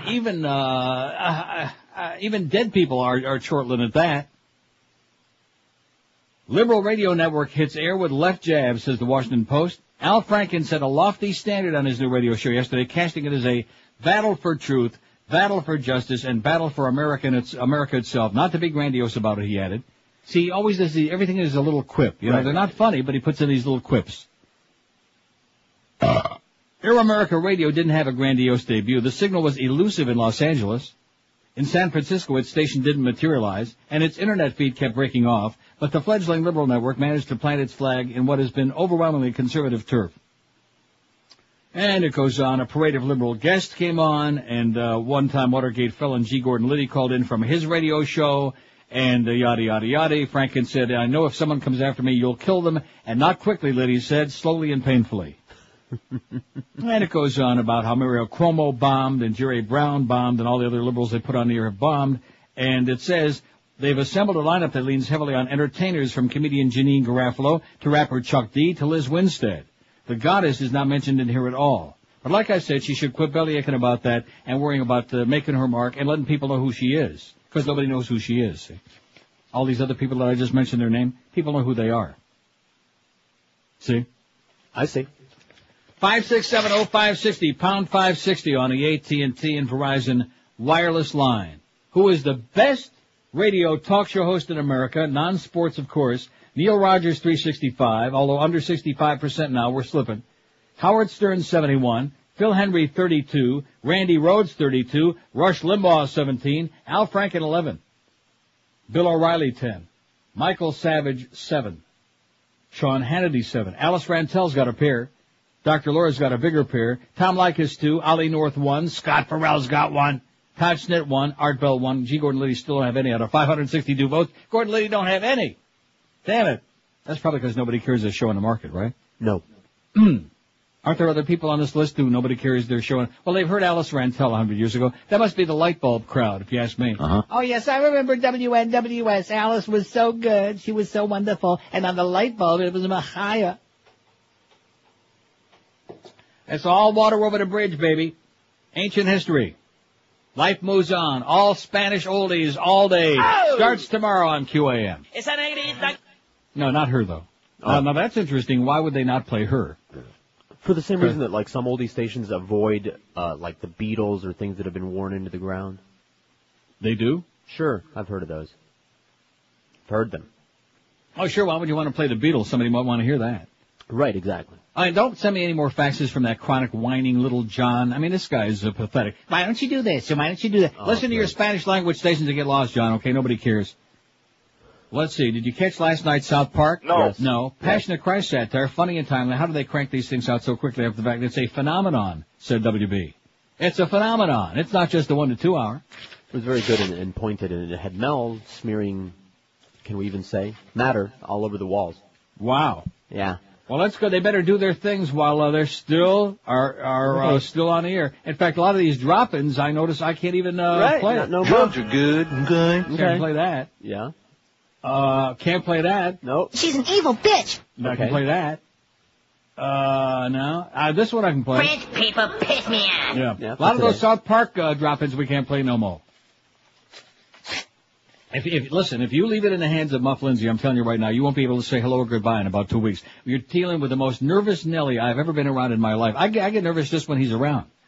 That's how nervous, because it rubs off, you know what I mean? Paranoid, nervous, weak-kneed. I mean, if we had somebody with just one testicle in that position, we wouldn't be in this position right now. We could probably be a little bit more entertaining without having to worry about, oh, gee, you know. But, of course, this makes him feel more masculine, more like he's in charge, like he's driving the situation, you see. We couldn't have done that 7-3 in men in February without Duff and Clarence, I'll guarantee you that. You think? Without those morning seminars? No, you don't hold back. What? Don't hold back? Don't be playing no magic wand back there. Let it out. Cracker, please. When in doubt, spit it out, man. No, too much blood to spit. Yeah, I'll bet. Has Boca Brian. And you know something? Boca Brian, I'm going to really kick his ass, too. What do you want him to do? I want him to say no. He should have said, I'll talk to Neil first, and because he doesn't agree with you, okay? He begs for $50. He has to go over to accounting on his hands and knees and beg. So in other words, you're telling me they're going to pay him an extra $50 for recutting the same bit? You really believe that? He can't afford to be making any enemies in this building. They hate him enough as it is. Who's they? They, all of them, all of the above. Really? He's probably listening right now. Hey, Boca. Duff hates you. Yeah. Boca. Greg hates you. Yeah. He doesn't care. Yeah, he doesn't care. He's another one, of course, Mr. Panic Man. 5, 6, 7. I got an idea. Let's get a panel, and we'll have them judge all the comedy bits and everything we play on the air. It's going to be Eric, Boca Brian, and Duff. Whoa! Can you see that? Just kidding, Eric. We love you, baby. You're the best. Go to sleep. 5670560, pound 560 on the AT&T and Verizon wireless line. What a joke, man. What a panic. If you tuned in late, don't forget you can contribute some cash. Those people have said, how can we help you? How can we contribute? There is a chance right on our website, neilrogers.com. Eric did a masterful job on this, if I do say so myself. Stop FCC.us. Just click that baby on there, and then there's a nice page there with the American flag in the background, and also on the left, there's the First Amendment to the U.S. Constitution, just in case you forgot, about free speech. Promoting the campaign for free speech, it explains to you why we're raising the money, very succinctly what we're going to do with it, with ads in USA Today, and yada, yada, yada, and then you click on where it says donate, and it goes to a thing, there it is. Enter the amount on your credit card, anything between $2 and $1,000. I mean, if you can only donate $3 or $4, $5, that's fine. Right, we'll take it. Don't have to feel bashful. It all adds up. So that's one beautiful thing. And then the other one, in case they tuned in late, was that outstanding link that I discovered on the, what was it again? TomPaine.com, the article that I read at the beginning of the show. Mm-hmm. Which the article is on there. And it's, where the hell is it? It's on here. Impeach Central. And you click that on, and nothing happens. There it is. And that is one hell of a website. Did you look at it yet? Oh, the website? No. Oh, man. Restoring Justice, Reclaiming Our Democratic Rights. This is one of the best. And it's got, if you just want to click on where it says petition, if you want to sign it, you can do that too. But that's a must. Impeach Central is fabulous. So there's a link to it on our website. Plus you can see Barbara Carrera naked. Lots of reasons to go to neilrogers.com today. 5670560, pound 560 on the AT&T and Verizon line. Lots of open lines here. We're doing screenless. Nothing. WQAM, hello. Hey, Neil. Yes, sir. I have a question for you. Is MTV part of the whole FCC signing channels? Like, is it part of that? Can they get fined for what they do? Well, it's on cable. That's what they want to do next. Wow. Because, I mean, they said a word yesterday that I guarantee you anybody that says it is off the air. I'm going to spell it out for you. It's B-U... Okay, great. 567, he's going to spell it out for me. Yeah, 5670560. Pound 560 On the AT&T. Just give us the first letter next time, Pally, okay? That'll be more than enough. Sign language. Yeah, that's it. Put it on a slip of paper and slide it onto the through the radio. And slide it right through your speaker. I'm telling you. People think I'm exaggerating. That's the chilling air. You feel that stiff breeze. That's the only thing that's allowed to be stiff anymore. In fact, if Michael Powell's got his way, no more Viagra. They're taking that off the market. You'll have to go see Alice. In fact, that's what Duff, I think, is doing during his lunch hour today. He's going to go see Alice. How'd you like to be a fly on the wall for that? No, thank you. WQAM, hello. You're gay. Or just a fly. WQAM, hello. Hello. Yes, sir. Hey, Neil, how you doing? Pretty good. Hey, are you allowed to do it like initials? Like, are you allowed to say, like... No, don't ask. We won't tell. Are we allowed to do initials? The answer is no. We're not allowed to do anything, okay? We can't say anything. We can't think anything. We can't write it down. Initials, letter, because, for example, like C. Well, think of all the words that we could say with letter C, like an FCC. I mean, that one's pretty obscene. But think of that, C. Okay, right off the top of my head, I can think of several with a C that we couldn't even begin to say, okay? Yeah. Including some that are on that most sacred of all lists, those original George Carlin 7 dirty words. Can't say those? No. Now, like you could do like, what's his name, Simon Cowell did, put your finger up against your... No, you can't. And say, see this? WQAM, hello. Hey, what's up, Neil? How you doing, sir? I'm all right, man. Long-time listener. Love your show, man. All right.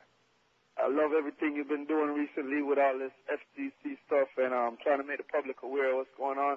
Yes, sir. I've been saying that to myself for years, and I'm glad to see somebody's doing it. I think the next step is to start an economic warfare, to put it up on your website and let people boycott companies that are doing, stuff that's hurting the same people that are supporting the companies. Like Walmart you're talking about. Walmart would be excellent. That would be our number one choice. I'm sure George would agree heartily. Walmart would be number one. And the list goes on. We need to cut the cream off of the top and fill some of it back down into the bottom. What did you say, cut the what? Oh, you can't say that. You said cut the off the top. We can't say that.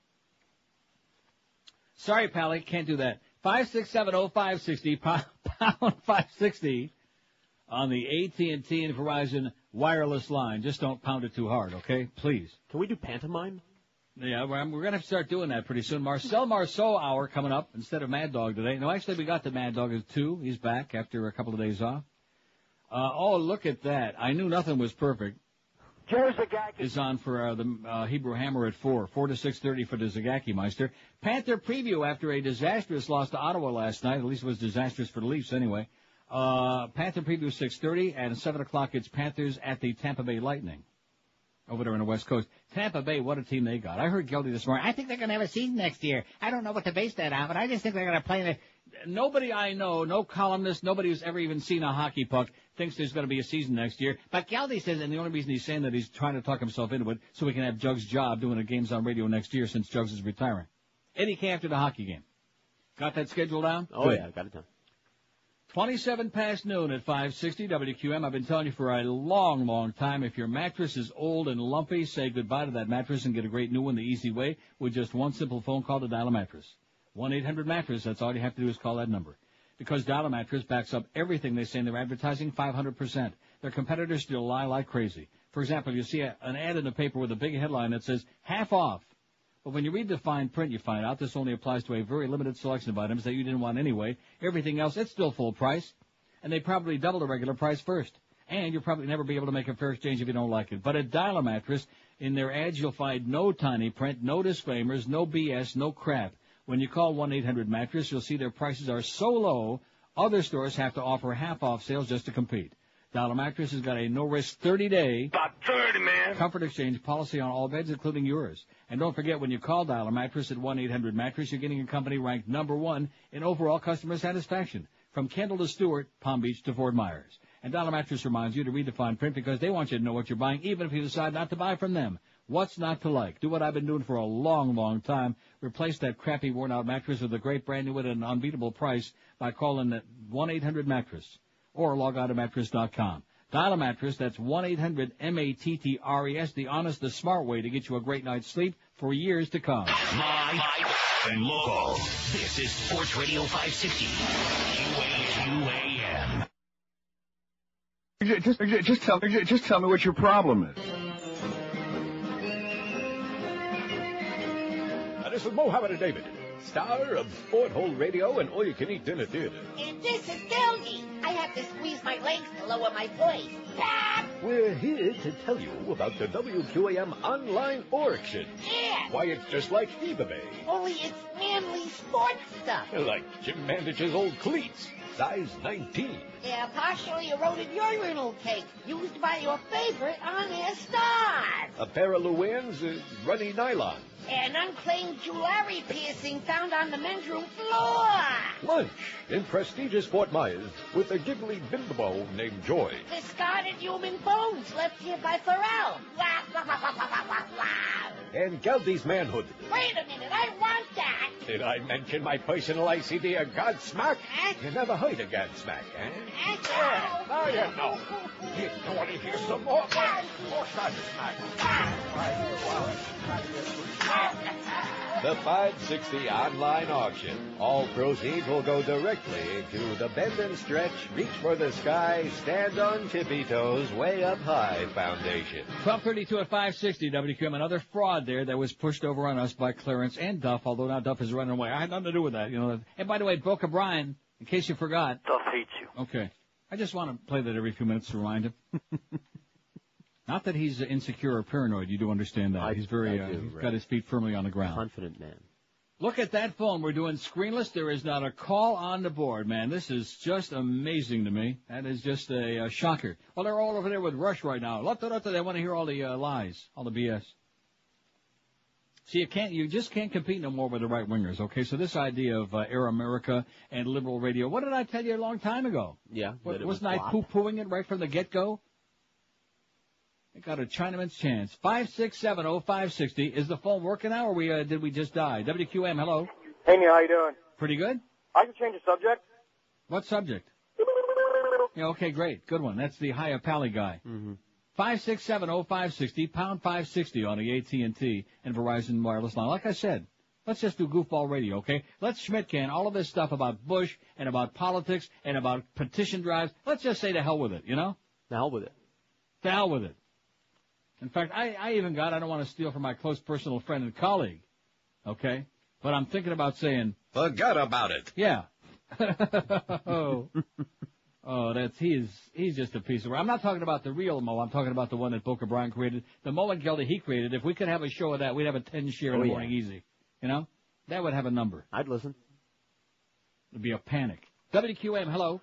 Neil. Yes, sir. How you doing, man? Pretty good. Oh, crap. You know, I thought I was going to have something insightful to say, and I forgot what it was I was going to say. Yeah. Yeah. Damn. You better hang up on me, bro. Okay.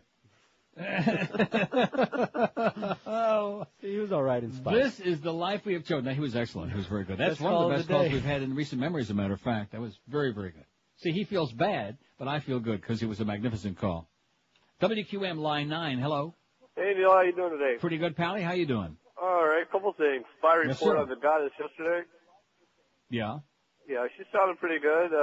She had Ralph Nader on. Managed to get him pissed off enough to hang up on her. It was kind of funny. And who was the beating curtain girl yesterday? Who was the beaded curtain girl yesterday? Yeah. I got onto it, but I wasn't on long enough to get the name. It was Terry Nunn. Terry Nunn from Berlin? Yeah. Yes. Oh, great. Right. Terry Nunn.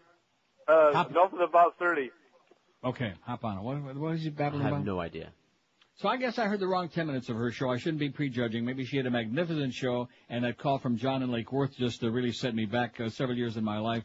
But maybe her show was fantastic. Did she plug stopfcc.com? No. I doubt it. Why is it so difficult? And you know that some of these people are well aware of what's going on. Sure, maybe why is it that nobody really wants to go with that, to run with that, except just a few of us? I mean, there must be some people in California and Texas who are like really plugging the hell out of it. They've been all over it right from the get-go. But us, I don't know. WQAM, hello. Hey, Neil. Yes, sir. Neil? Yep.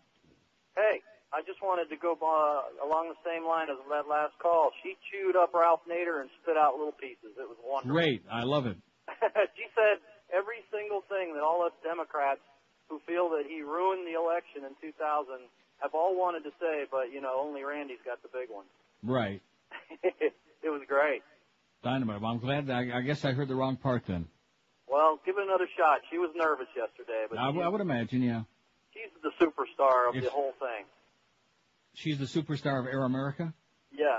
Well, she's the only one that's a broadcaster, I'll tell you that. The other people on there, Al Franken's no broadcaster, and Janine Garofalo's no broadcaster, so she's that. But, she's got to let people know who she is first before they're going to promote her.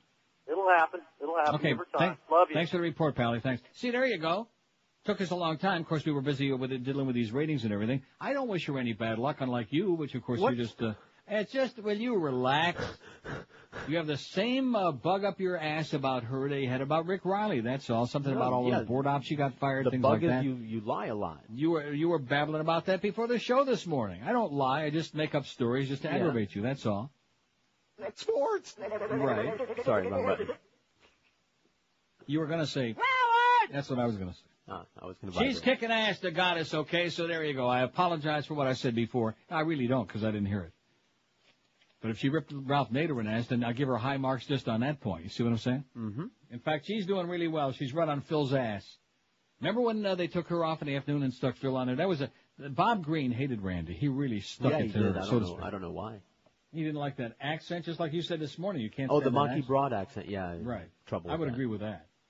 Let's see, America's best radio talk show host, non-fourth, Neil Rogers. I'm under 65%. That's pretty weak.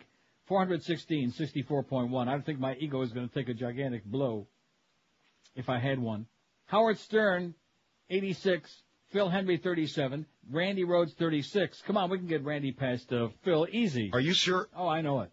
Rush Limbaugh, 20. Al Franken, 12. He's done one show, and he's already the best talk show host in America. Say a dozen of these people. That must be the dirty dozen.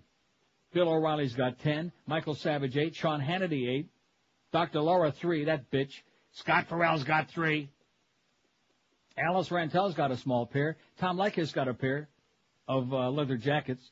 Todd Schnitt's got 2. Art Bell, 2. Gordon Liddy, 1. Oliver North, 1. Don Imus has got 1. How could we have forgot about the I-Man? Oh, my God. Well, who's the one who remembered? Faxer.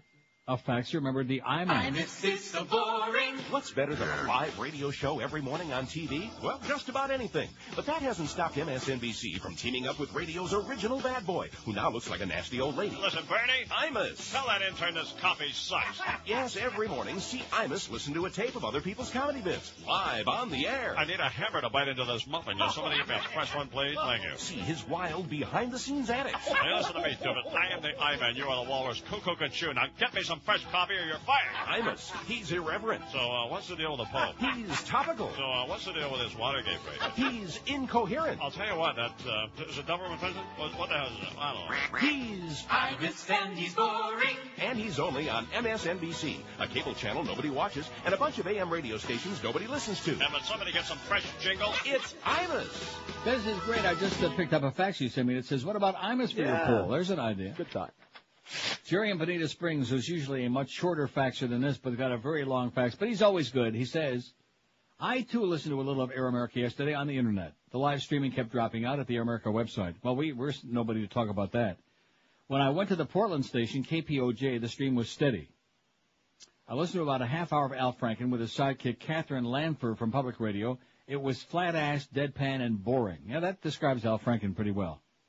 I find Franken quite humorous when interviewed on a talk show, but these two sounded like they both belong on NPR. They make C-SPAN look exciting. Wow. I caught an hour of Randy on the J&O stream. At least she's humorous. A guy called her from her old neighborhood in New York, and she asked him if she had ever done him. She said she had done almost everyone in that neighborhood. She better watch it. I'll tell you that right now. Can you imagine if we did that? Everyone in the neighborhood?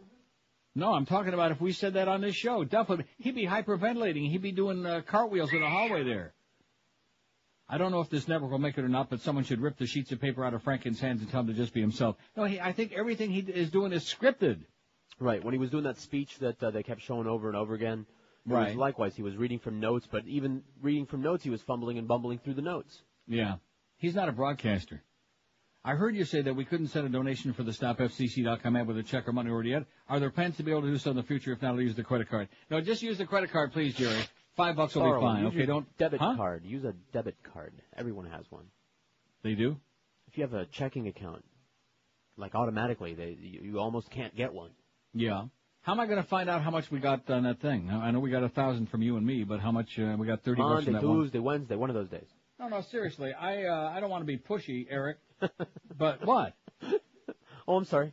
Well, he's got to be able to be seeing the stuff that's been coming in. Yeah, it's. And if he gives me a number, some of them were bogus, which we knew that up front, like it always is.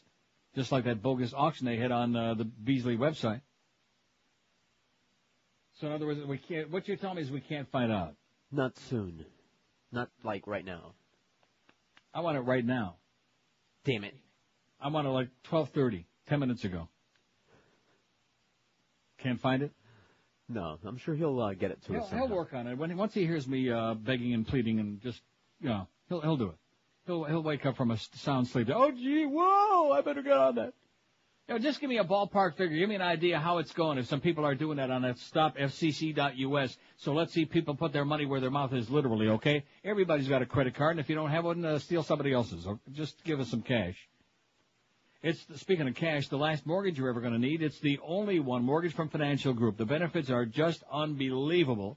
You'll pay 0 closing costs, 0 application fee, 0 credit bureau fee, 0 discounted points. Kind of like Todd Dreck's IQ or Todd Q's iDreck. 0. Get that new low interest rate at just 1.25%. If you have a $100,000 loan, you pay just $334 a month. If you have a $200,000 loan, you pay just $668 a month. And don't forget, once you refinance or get a new home mortgage from Financial Group, you'll never pay closing costs again. So call today. What do you got to lose? Call 1-866-395-LEND and get that low-rate mortgage you deserve, then move to your next property with no further cost or expense. You pay 0 underwriting fees, 0 doc fees, 0 closing costs, even when you move to another property. Get that new low financing rate of just 1.25%. You notice I didn't say move your ass this time? I noticed. I don't want to get Duff upset. It's the only one, Mortgage from Financial Group, so call today for details, 1-866-395-LEND, and never, ever pay closing costs again. That's 1-866-395-LEND for the Financial Group. They're an equal housing lender. Restrictions apply. Rates subject to change monthly. 4.21 APR. Live and local. This is 560. The radio's all yours now. QAM. Anytown at 560 WQAM. Eric's forked off to you, George. Huh? He's been chatting you updates every hour. And you people aren't donating squat, by the way. I don't think are we kidding. Ranting on the airwaves, horny, bitchy one.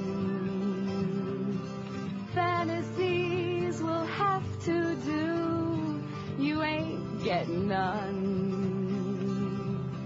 Reality escapes you. You lie and you scheme. Oh, there it is. Randy, dream on, Randy. You'll never have me. Howard! Sorry, Steamboat Randy. Little bitch with dreams. Going down life's stinking highway is that sad, lonely clown. Everyone knows the only one whose ego's in the clouds. Mad, bloodshot, and wasted, talking trash with a smile. Your head's up your ass, and it ain't been out Rectum. in a while. It ain't been out. See, so I'm glad we're getting those updates about Randy because she's going to kick ass, maybe. I don't know. I just heard the wrong. Just like I said before, all you Palm Beach people, don't call her anymore, okay? Leave her alone. She'll be great. She'll do fine. Let her rip those right-wingers and et cetera, you know? The only bad news is that this, I think we better make a decision right now, okay? The Brain Trust. Maybe Josh can make the decision. Okay. Of whether to proceed with this thing or not. Maybe I'm dreaming. Maybe I'm in a fantasy land. Because Eric says we've raised $1,297 so far for the Stop FCC.us for this ad. 900 and yours 1,000. So that means from the whole audience out there so far we got $297 in almost 3 hours. And the last hour it hasn't been a dime. See what I'm saying? Mm-hmm. Oh, yeah, if you put that on there, Neil, I'll donate 100. I'll donate 500. Well, we don't see it yet, and I realize that maybe some people are in their car, some people are in their truck. Day. I beg your pardon? It's just the first day. No, but you're missing the point. Between you and yours truly, we put in $1,000. I know. And there's 1,200. No, but you're not letting me finish, okay? All right. Don't interrupt. What I'm thinking is that because Eric has already pointed out to me before we started this endeavor that refunding people's money is a real major pain in the ass, especially if there are a lot of people that, donate like $5. And you see what I'm saying? And I don't want to embark on something that's going to turn out to be a joke, that's going to turn out to be a bomb, and then we're going to have to refund everybody's money and say, well, we gave it a shot, but you people don't want to cut loose with any cash. And maybe they don't. You've seen it was like, well, with our fundraiser for charity the last couple of years, it's unbelievable. Yeah. So, put your heads together there. Put your stinking cap on. I don't know. What do you say? I said, let's do the week. Let's see where it goes. Goes to hell in a handbasket is what it goes to me. StopFCC.us. I mean, it's got that big banner there on our website. We got 80 billion hits on the website already, almost a couple of 100,000. It's not even 1 o'clock yet. 1322. But they're all looking at Barbara Cabrera and Miguel Cabrera doing it. Oh, see, you can't say that. I didn't say what they were doing. 1322. That means somebody else put in $25. So in other words, he's giving you these periodic. Why doesn't he go to sleep? I'm getting real nervous about him. He needs some sleep. Not till the show's over. Okay. No, seriously, if you folks are really not interested in that, and like I said a minute ago, I'm not kidding. I'm kidding myself. And how many times have I said to you on the air, this business of thinking that you're going to make a difference in South Florida being on WQAM on a sports station, with this, marginal signal, what difference are we going to make? And look at those numbers, man. Does that reflect anything? No, it just reflects that Stern's not on the air anymore. That's all. They're not going to boycott Clear Channel. They're going to listen to whatever the hell they like. They don't care. They don't give a crap. Just like they're not going to boycott Walmart. And take a look at the polls, for crying out loud. Half the people still think that Bush is a president. And I'm going to sit here on the air on this radio station with a static like that and make a difference? It's your fault. Yeah, it's my fault. Don't you think it's his fault, Josh? Say yes. Sure. See? Told you. In fact, if you could find Duff right now, if he wasn't hiding under the desk for that grotesque thing he did. Duff hates you. See, that's what he'd tell you, too. It's your fault. Sure it is. For not bringing me back to reality. Playing some of them good Celia Cruz records and Luis Miguel like we used to. Right. Now they're tuning in. All those little beaners, man, they're tuning in. Their little antennas are going up. Hola. Celia, there she. They're just zooming over to 560 now to get a little more of that flavor. I can't say what flavor it was, but it's something like that. Oh, and by the way, Dwight Lauderdale is foaming at the mouth. I wouldn't be surprised if he makes a contribution. Huh? That usually happens. No, you want to know why? Okay, why? I heard a rumor that he's really very upset with the management at Channel 10 because they won't let him talk about eating anymore under the current environment, the way things are going these days. So I don't know. Anyway, as far as the fundraising thing, man, it's off to not just a slow start, it's off to no start, and that's really very sad. Now, the last hour I can understand because we were bogged down with the ratings stuff, and maybe we shouldn't even talk about the ratings anymore. When they come in, we'll just examine them. We'll come on the next day and say, here's what they were, here's what everybody had, instead of, Or just it's wait been for kind the of book. a tradition. I've been doing it for 100 years. Right. Or just wait for the book or something. Yeah. Or the extrapolations. Right. Because it's a tune-out. There's about how many people in the business? About 30, man. They're listening. They're waiting to hear something that might tell whether they still got a job or not. And the rest of the people, they don't give a crap. Well, they had a 0.5 and now they got a 0.4. Well, what does that mean? Who knows? Mm-hmm. Means that they might as well shut it down. We got people in the building still don't know what that means. Exactly. What's the point? WQAM line 9. This is George? Neil. Neil, how are you? Pretty good. George? I had spoken to you a couple weeks ago. Met George at the one of those auto Eddie Accordi things. Oh, boy. Well, that's not a good sign. How you doing? Okay. Let me ask you something. Yeah, ask me anything you want. I'm a big fan of your shows, and I love what you guys do, and this environment with the FCC is ridiculous, and I did go on your on the FCC and signed up for it. Mm-hmm. What I'm wondering is why, are you not a fan of Al Franken? Am I not a fan of Al Franken? Not as a broadcaster. I like his books. Yeah, his books are excellent. Right. I like the satire that he writes. I think he's a great writer, or a really good writer. I'm not a fan of him on the air. He's not a broadcaster. Just because somebody's a good writer. Have you ever seen Bob Woodward interviewed on television? Yeah. Well, he's a great writer and a great journalist, but he's one of the most wooden people. I fully agree with you. Bob Woody. I mean, I can't say that. I fully agree with you. Yeah, and the same with Al Franken. He's like a mannequin. Right.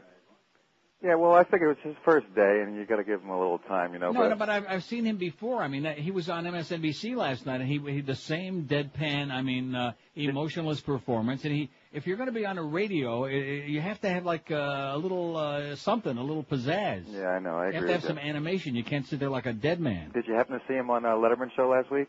No, I don't watch Letterman. Yeah, it was very, very good. He was very funny that night. He is a funny guy, but he's not a broadcaster. Yeah, but the only thing I'm thinking is when you're kind of cracking on him a little bit, I'm thinking, hey, he's got enough enemies in this country. You know, we should all stick together. No, wait a minute. So in other words, you're telling me that because I agree with his opinions, rather than giving my honest opinion, you want me to just say, man, that Al Franken is really kicking ass. He's going to No.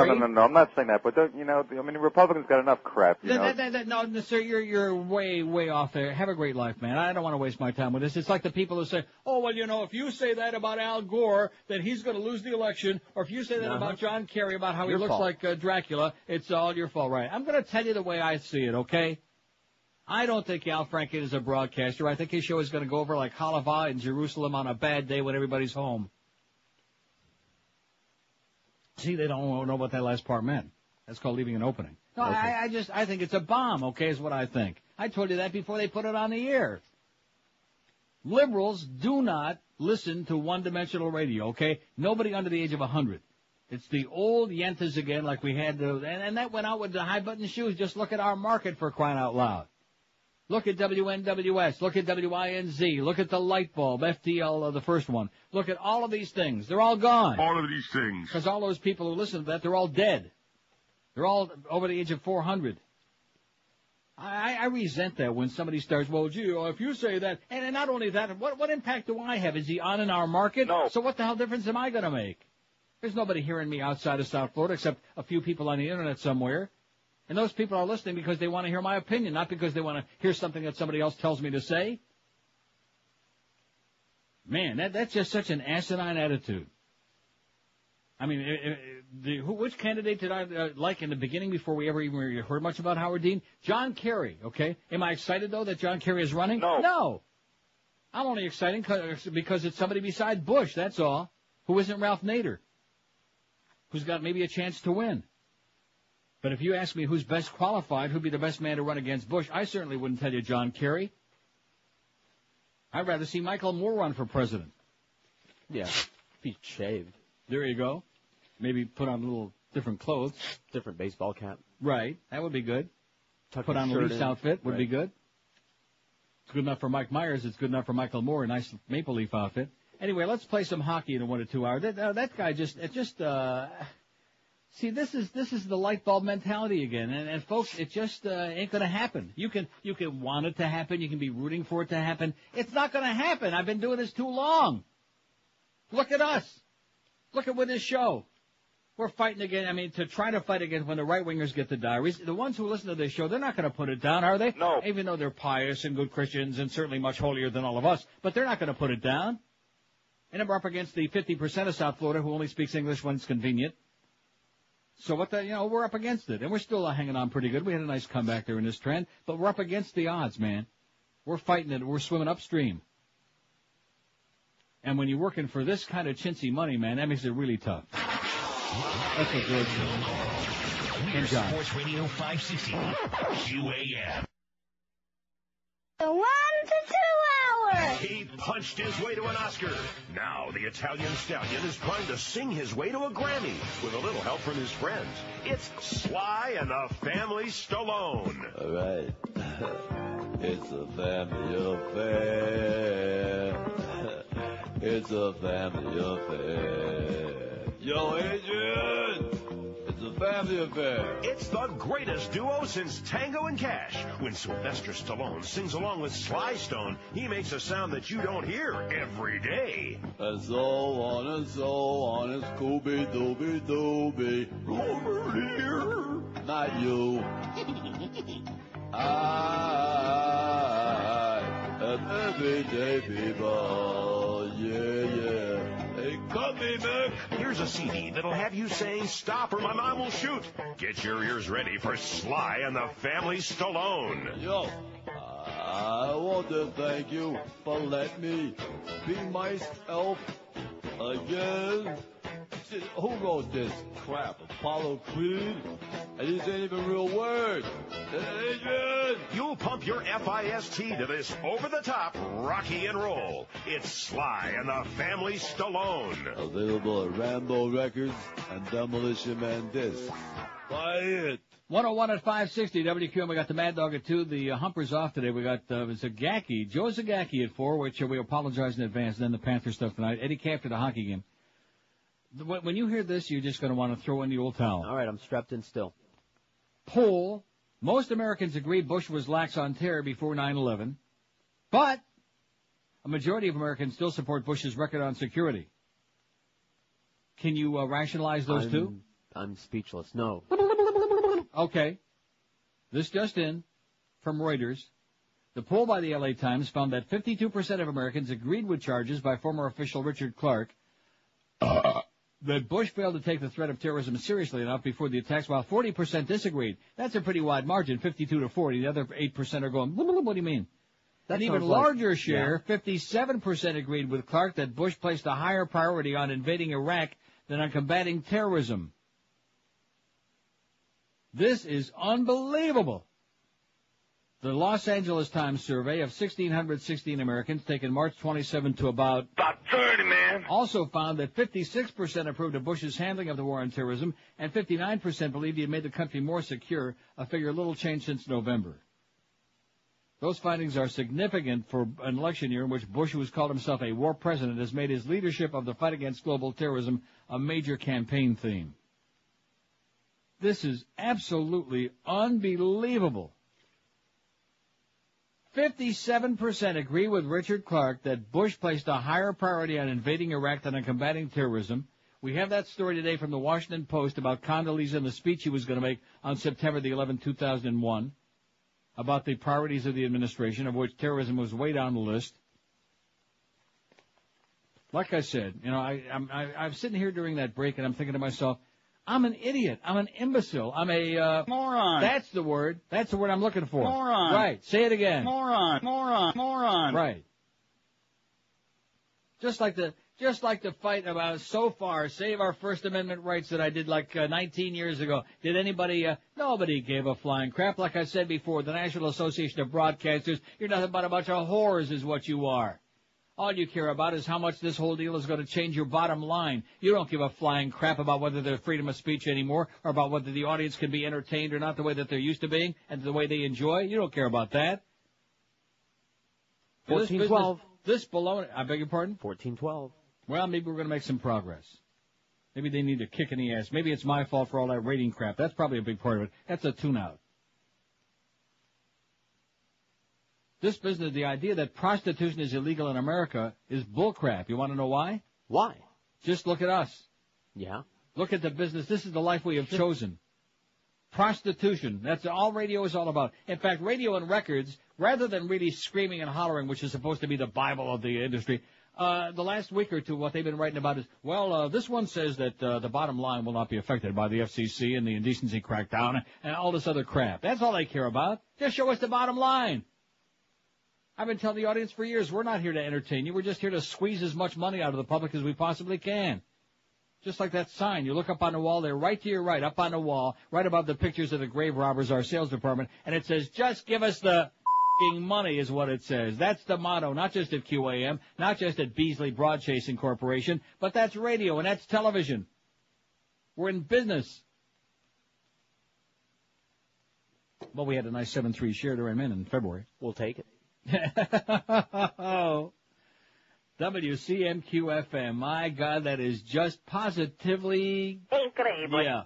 See, I think I'm going out this afternoon. I'm going to buy every Espanol oldie that's ever come down the pipe. Right. I think we're doing damn good for broadcasting in a foreign country. Right. That's correct. I'd love to see the breakdown between Dade and Broward counties. We can't do that till we get the final book in. I just can't wait to see and Broward. I mean, our whole audience, I think, is in. How many people have we got listening in Dade? About 30, man. Yeah.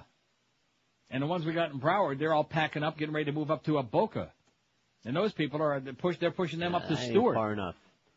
In fact, a few of them are already up in Jupiter and Uranus. What is the border of the St. Mary's River, the original territory. We're going to retake the whole thing. Oh, good God. So I don't know whether I'm just spinning my wheels again. I have a feeling the answer is yes. Because nobody cares. If the other broadcasters in this industry, including Pharrell and some of the other people, if they were really pushing on that Stop FCC campaign, that one little guy started in New York, one of Howard Stern's listeners. And if they were pushing away on it like I've been doing the last 2 weeks, he'd have 2 million signatures by now. Instead of, having to take out money to get ads to promote it. Look at that, Florida, 14,977. We can't even get to 15,000. We're 206 behind Texas. And the grand total, 138,758, almost 140,000. I mean, I give a lot of credit to this guy to get 140,000 signatures from all across the country with this one website. In fact, if you take a look, because every time you click on there, it shows you the last 5 people who signed the petition, where they're from. Mm-hmm. Oakland, California, Demorest, New Jersey, Chester, Pennsylvania, Plymouth, Massachusetts, Shiloh, Georgia. Maybe that's when it got on there from Pharrell plugging this thing. Who knows? But if some of these people with a national audience, if they would promote this thing just for a couple of days, then we could make a difference. Then we could open some people's eyes and ears, get some attention. But no, because they've all got their own agenda.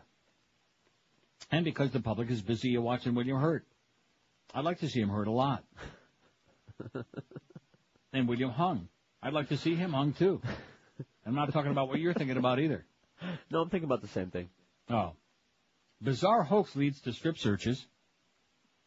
Okay. Caller convinces restaurant managers to strip search workers and customers. All right. This is great. How is this From done ABC again? News, so it might be true.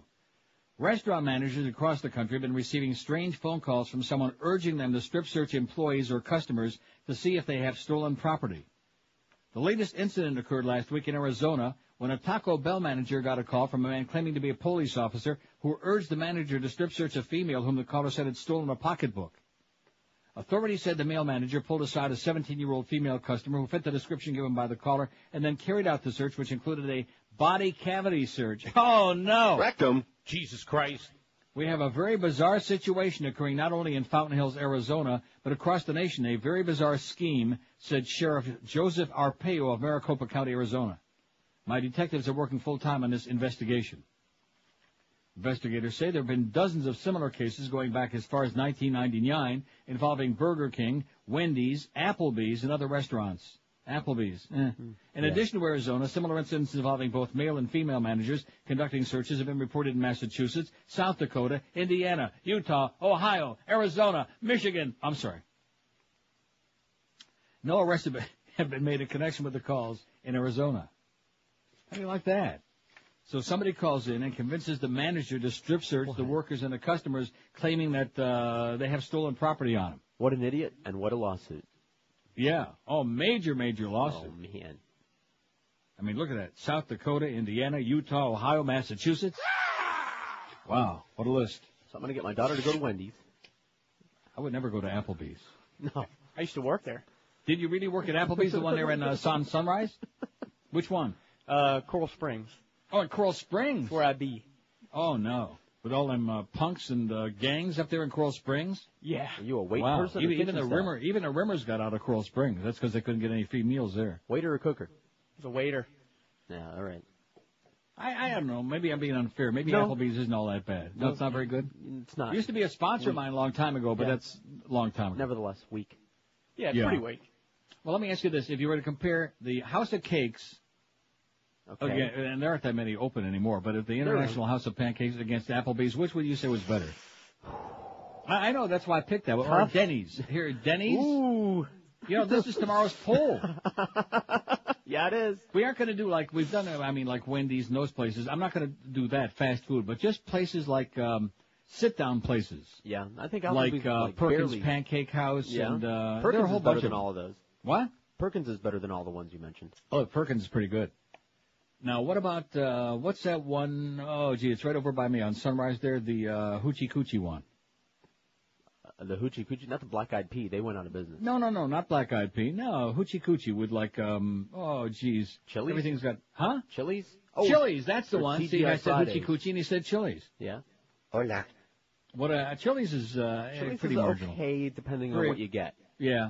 If you want beer and chips, definitely. Chili's is great. That Yeah. chili cheese dip, you Uh-huh. can swim in it.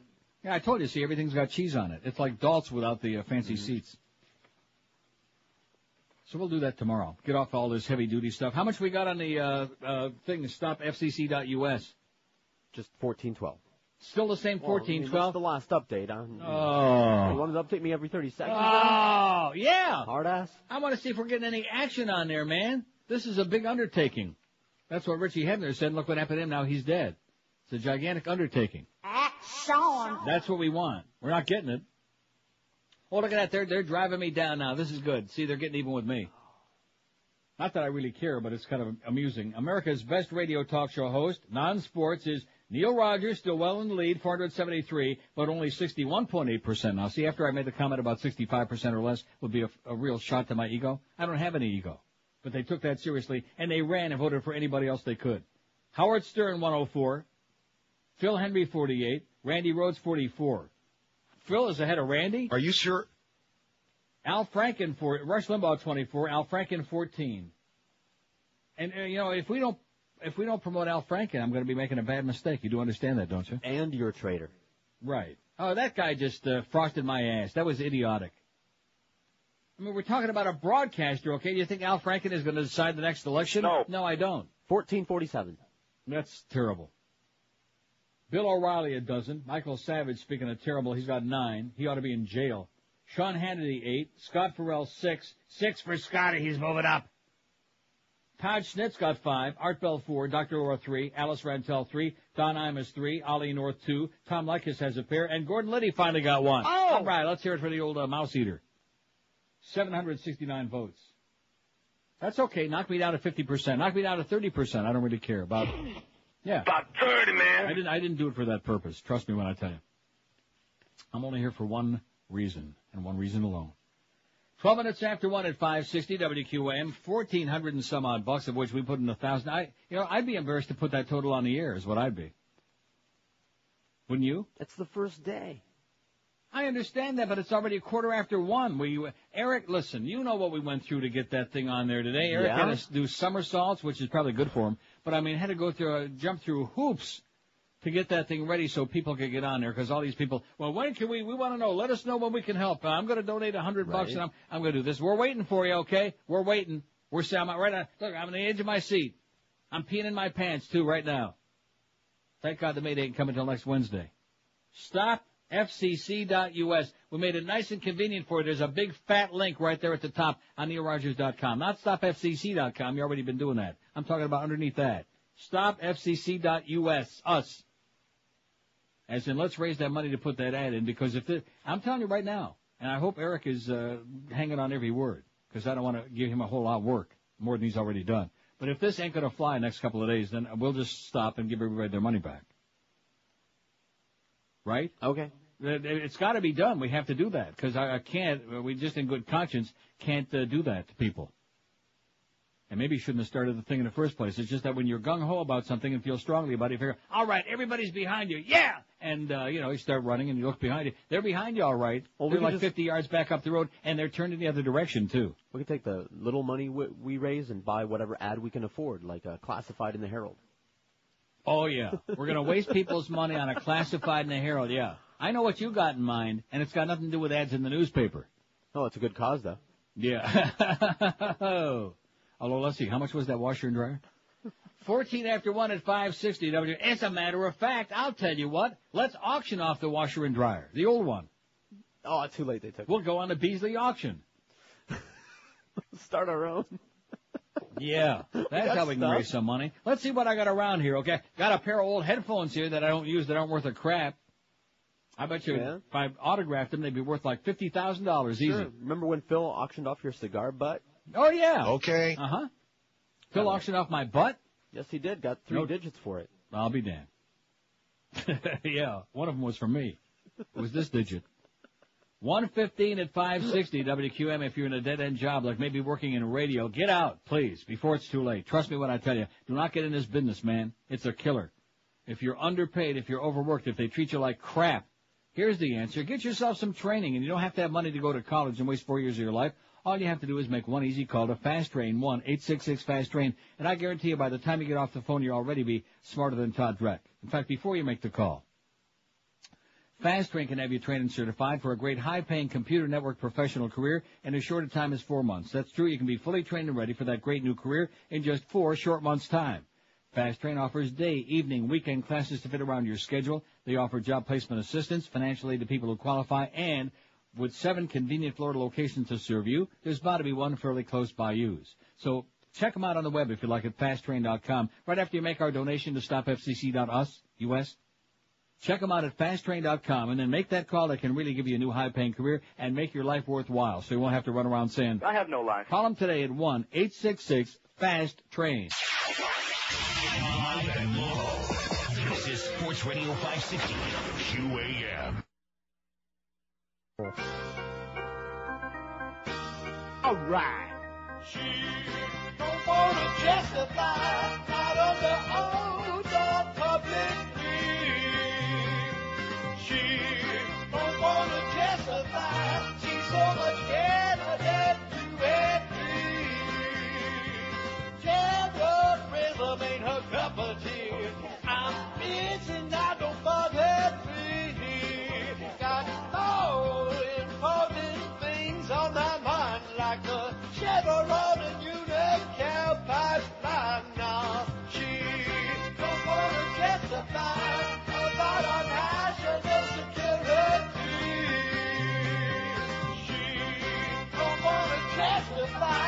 She's above the law that governs you and me. Don't trust her. She's vicious and unsubmitted.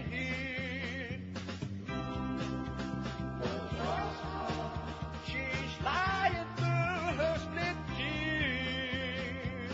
Television is the way to go if you don't want to be under oath.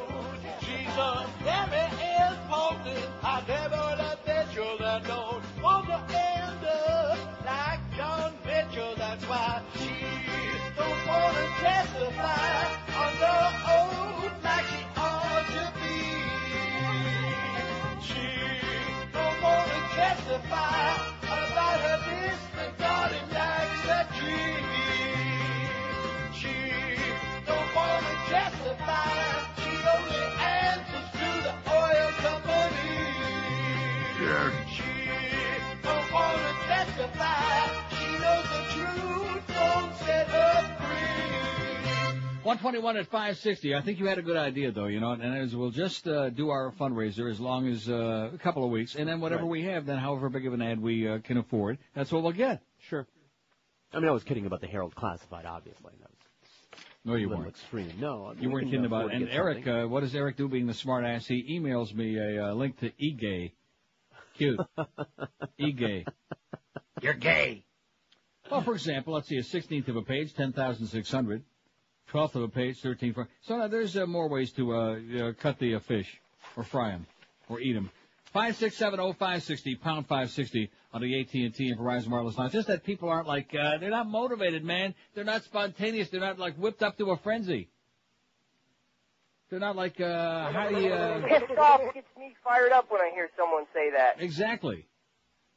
And for that John in Lake Worth and anybody else that called the goddess yesterday, for example, on her opening day, it would have seemed to me, and I don't know, maybe somebody tried to do it, I have no idea, because I heard 10 minutes, that helping us out without mentioning my name or anything associated with QAM, just helping with this thing with a freedom of speech issue and stopfcc.com, this is a very major important thing to everybody and anybody, and it's not partisan, man. That's the problem.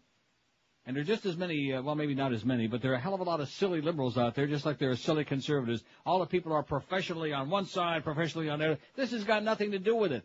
And this may be embarrassing, just like the guy that was bitching me out for not supporting Al Franken.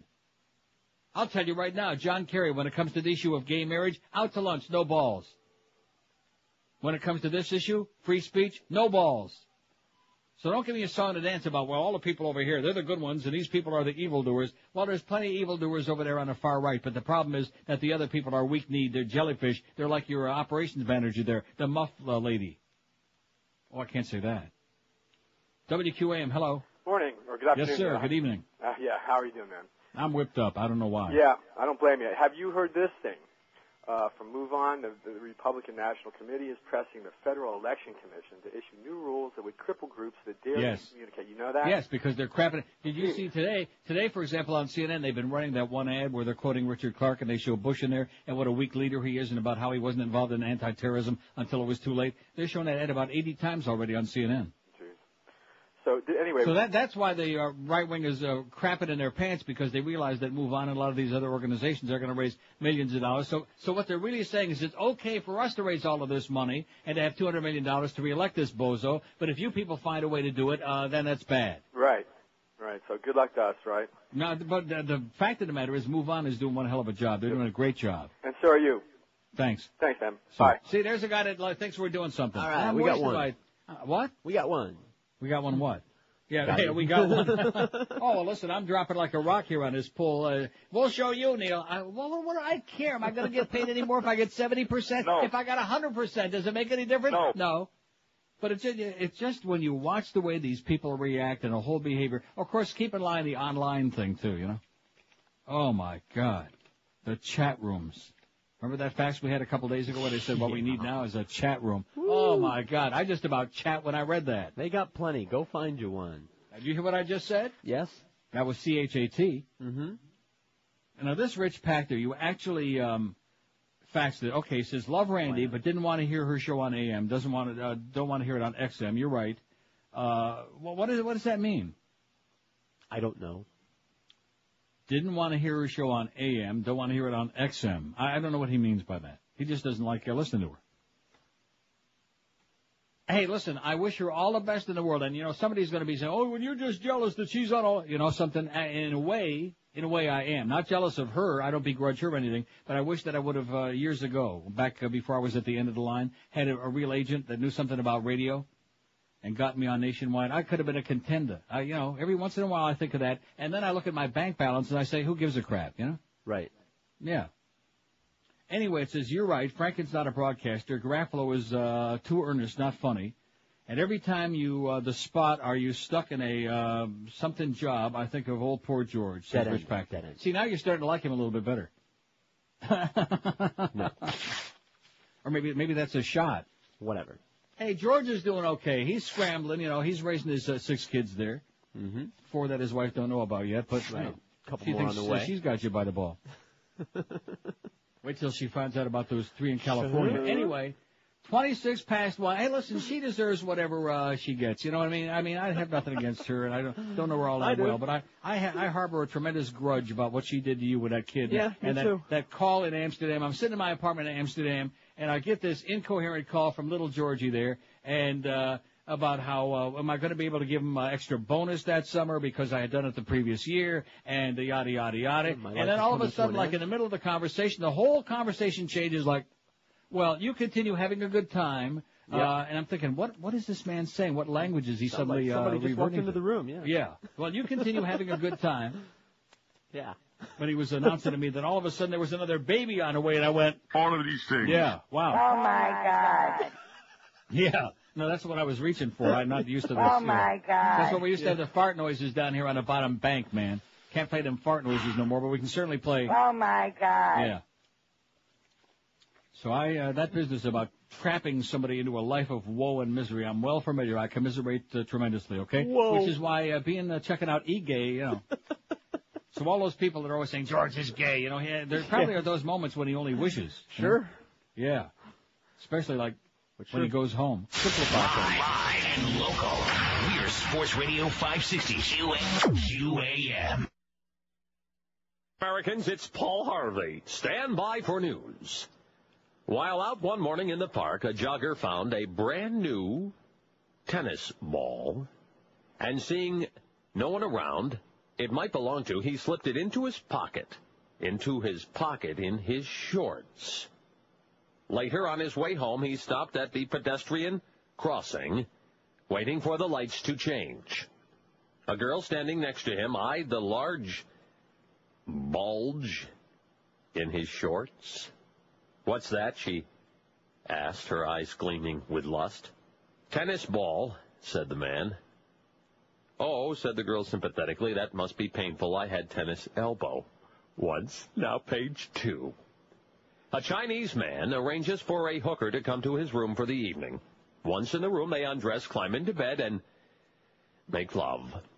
When finished, the Chinese man jumps up, runs over to the window, takes a deep breath, dives under the bed, climbs out the other side, jumps back into the bed with the hooker, and commences to repeat his performance. The hooker is impressed with the gusto of the second encounter. When finished, the Chinese man jumps up, runs over to the window, takes a deep breath, dives under the bed, climbs out the other side, jumps back into the bed with the hooker, and begins again. The hooker is amazed that this sequence is repeated 4 times. I'll say it again, 4 times. During the 5th encounter, she decides, I'll try this myself. So when they're done, she jumps up, goes to the window, takes a deep breath of fresh air, dives under the bed, and finds 4 Chinese men. Paul Harvey. Good day. Good day. 132 at 560 WQAM. Wait till you hear this. This is a panic. What began? Remember we watched it the other day, that Bush speech and that kid in the audience? Yeah. On the stage behind him? Mm-hmm. What began on David Letterman's Late Show was a comedy bit needling President Bush turned into a comedy of errors when CNN incorrectly reported that the White House had cried foul. Then Letterman, apparently not getting CNN's message that had made the mistake until he was well into his Tuesday broadcast, only heightened the confusion. The whole thing started during a collection of video clips Letterman showed Monday under the label, George W. Bush Invigorates America's Youth. One showed Bush at a March rally in Orlando, standing at a lectern with several listeners behind him, among them a boy in his early teens who could barely stay awake. While Bush spoke, the young man yawned, twisted his head, checked his watch, and generally seemed dead on his feet.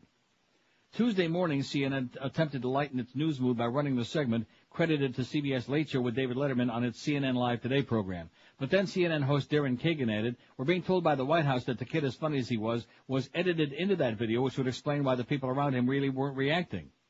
Later, during CNN's Live From, the truth was the White House never complained and the footage was real. Are you ready for that? I'm stunned. Speechless. I'm sitting here with my mouth agape. On Tuesday night, Letterman aired Kagan and Phillips' skeptical remarks and ranted an out-and-out 100% absolute lie. The kid absolutely was there and absolutely was doing everything we pictured via the videotape. So when you cast your vote in November here, just remember the White House was trying to make me look like a dope. Oh, nice going, David. But then CNN owned up to its own mistake and placed a call to Letterman's New York headquarters before the 5:30 p.m. taping began, but the tape was already rolling before Letterman got the word. According to this, he said during the show, referring to an index card in his grasp, CNN just phoned, and the anchor woman misspoke. They never got a comment from the White House. It was a CNN mistake. So then he wailed, "Now I've called the White House liars. You know what that means? They're going to start looking into my taxes." Though CNN spokeswoman Christina Robinson noted that we frequently air late-night comedy show clips on Thursday, she confirmed the misunderstanding among our staff surrounding the Yawning Boy video. Meanwhile, Kagan made an on-air show of contrition. "Dave, we apologize for the error," she said, offering to come on his show for a stupid human trick. That's cute. But the most important part of that whole story is that it was for real. I love Oh, God. That was unbelievable. And how many times did we see that on CNN the last 2 days? About 30, man. About 30,000. It was great. Not enough. Let's see. Frank says, "I see a major problem. You were complaining earlier. We're trying to keep from playing a bit that bleeps out a word that isn't even there. I think you missed the point of them saying not to play it. The bleep itself represents something dirty, nasty, sexual, basically the thought police. It has a bleep which would... No, Frank, you don't get it, see? No, they don't want us to play it without the good enough bleep, see, even though there's nothing behind it. He doesn't get it at all. Another thought, remember Alex Bennett? I don't either, but I do remember he used to say the word cheesecake instead of the word 99% of us call women's privates. So I said, if you want to, okay. Oh, hey, Frank, get some help, okay, before it's too late, please. Gary says, I think that guy talking about Randy on XM is talking about the All-America Network itself. It's on channel 167. That's right. That's what he was talking about, Gary. I just wondered what he meant by he didn't want to listen to her on AM and don't want to listen to her on there either. He just don't want to listen to her. That's Rich Pachter for you. Backstabber. Anyway, Greg in Coral Springs, who it looks to me on this fax now, you got it there still? Yeah. Had a different name before he did a little white out there, and all of a sudden he became Greg in Coral Springs. You see underneath, it either says Steve or something under there, but then it became Greg. Correct. It says, huh? You're correct. Dear Neil, last night I tuned in Air America on XM Radio. It has chosen to carry portions of the broadcast. As a lifelong liberal, I was hoping to hear a fast-paced, funny and satirical presentation of world events without the predictable reactionary swill that accompanies most talk radio today. Swill. What I heard was dull and boring. Right. That Al Franken thing, man, he is just ponderous. It could not hold my interest. I think you're absolutely correct when you say that liberal narrowcasting radio won't find much of an audience with liberals. I think we need a more eclectic mix of programming. A Neil Rogers format, if you'll excuse the expression, to keep our interest. Bob, there's one word, Greg, or whatever your name is, that needs to be thought of all the time, and that is entertaining. It has to be entertaining. Rush, as obnoxious as I find him, he is listened to by all of these people because they find him entertaining. Even the ditto heads who say, whatever you say, Rush, they find him entertaining. He's a showman. He'd be the first one to tell you that. It says, well, it was only the first day. I'm going to give them some time. Even though your criticisms seem right on point, maybe they can find a way to make liberal talk radio work. No. Anyway, while I was still on XM last night, I thought I would tune in my old buddy Phil Henry on the next channel. Guess what? XM has replaced him with Michael Savage. Isn't that ironic? Oh, my God. Michael Savage, who was the only person even farther to the right than Phil they could come up with, you know? Okay. Wow. Michael Savage. How he can be on the air anywhere is just astonishing to me. Amazing. How's that poll? And did we put Michael Savage on our poll? Yeah, we did. We put them all on there. If they're on any station that's over 10 watts that anybody knows the call letters of, which is why Mr. Ego is not on there. And his 10 sycophants tomorrow morning. Oh, Steve, Neil Rogers wouldn't put you on that poll because he's afraid of you. Right. Right. I sure wish I had all those phony body parts. We could start working on them.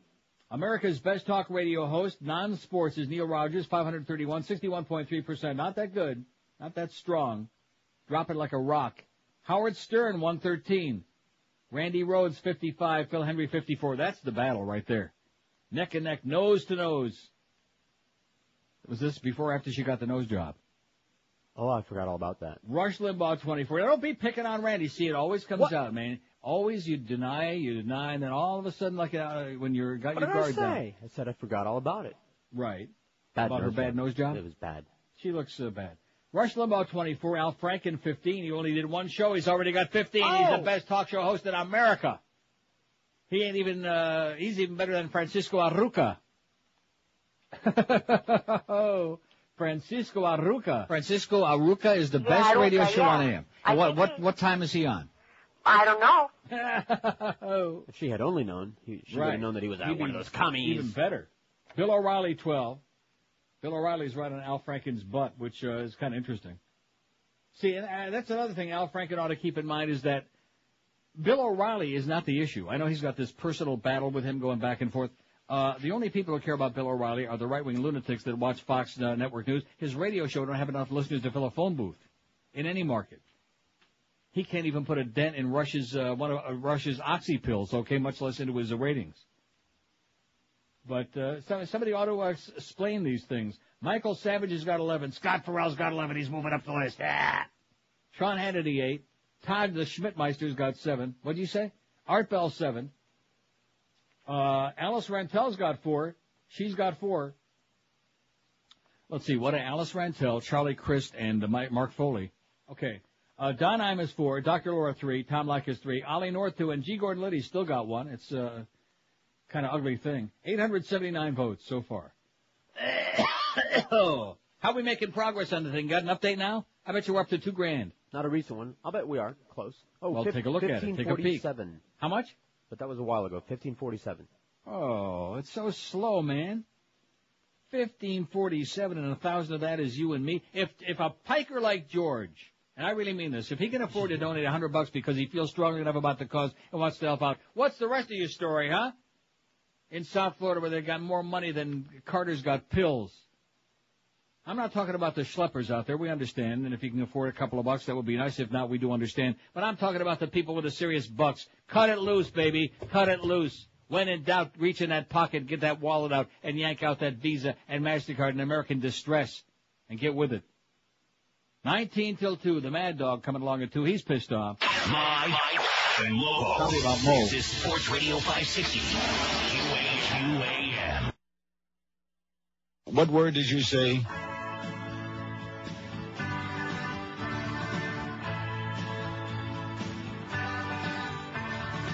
Anytime they see that we're lagging in the polls,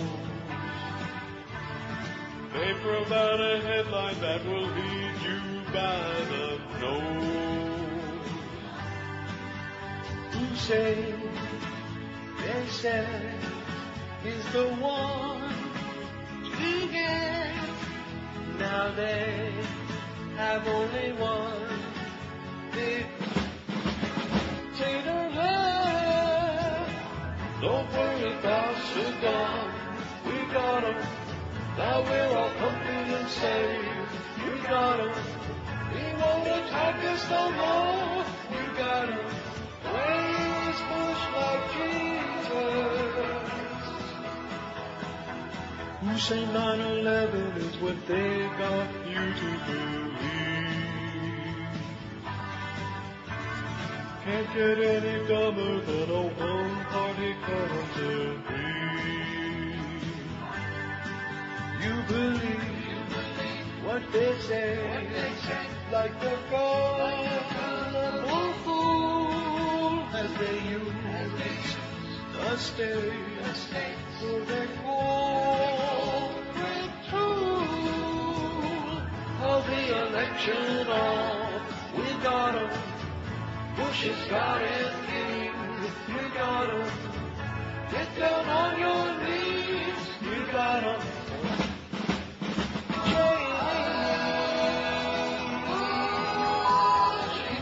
146 at 560. You want your Mandis? We got him at 2. We got Joe Zagacki at 4. You want him? No. He's coming anyway. Nothing will deter Joe from his appointed rounds. And you know what? Joe Zagacki sucks, okay? Okay. Fighting words. Now, somebody called us about this yesterday, and I hadn't heard this story, and here it is now. Former Notre Dame great Paul Hornung, who's a real hole, may have landed in some hot water when discussing how the Irish, the Notre Dame football team, can improve their fortunes. Hornung told Detroit's AM 1270, the sports station, WXYT, it hurts me even to say that. Yeah, you told us. Because it used to be WXYZ. Right. That would be like WABC New York changing their call letters to WABN. I mean, anyway, he told the sports station on Tuesday that Notre Dame must ease up on its academic restrictions because we got to get the black athlete.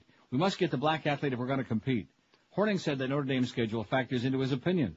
You can't play that type of schedule, Hornung said. We're playing 8 bowl teams next year, and it's always year in and year out, one of the toughest schedules. You can't play a schedule like that unless you have the black athlete today. You just can't do it. It's very, very tough still to get into Notre Dame. They just don't understand it, yet they want to win. No, I think they do understand it, Paul. Hornung also added that Notre Dame, which in January signed a new 5-year agreement with NBC to televise its home football games, probably will lose the contract worth about $9 million annually if the school doesn't start winning more games. Last season, Notre Dame finished at 5-7, the third losing season in 5 years, something that had never happened in the storied history of the program. Touchdown, Jesus! The losing season contributed to low ratings on NBC, just 2.4 rating per game, tied with 2001 for the lowest in the school's 13 years on the network.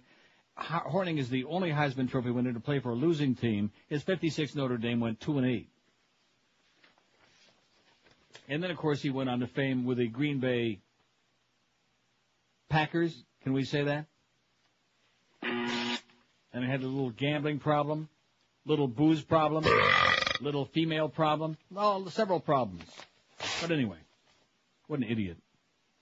So basically what he's saying is that we must lower the academic standards because you black folks out there are stupid, and if we're going to let get black athletes to play here, we got to lower the standards so we can let all those stupid blacks in there. That's what he's saying. Now, how come he doesn't get fired from whatever he's doing? Is he doing anything? No. Oh, that's why. He makes Jimmy the Geek look like, that was so sad what they did to Jimmy the Geek and all these other guys, you know. They tell the truth. They speak what's really in their mind. Oh, no, you can't say that.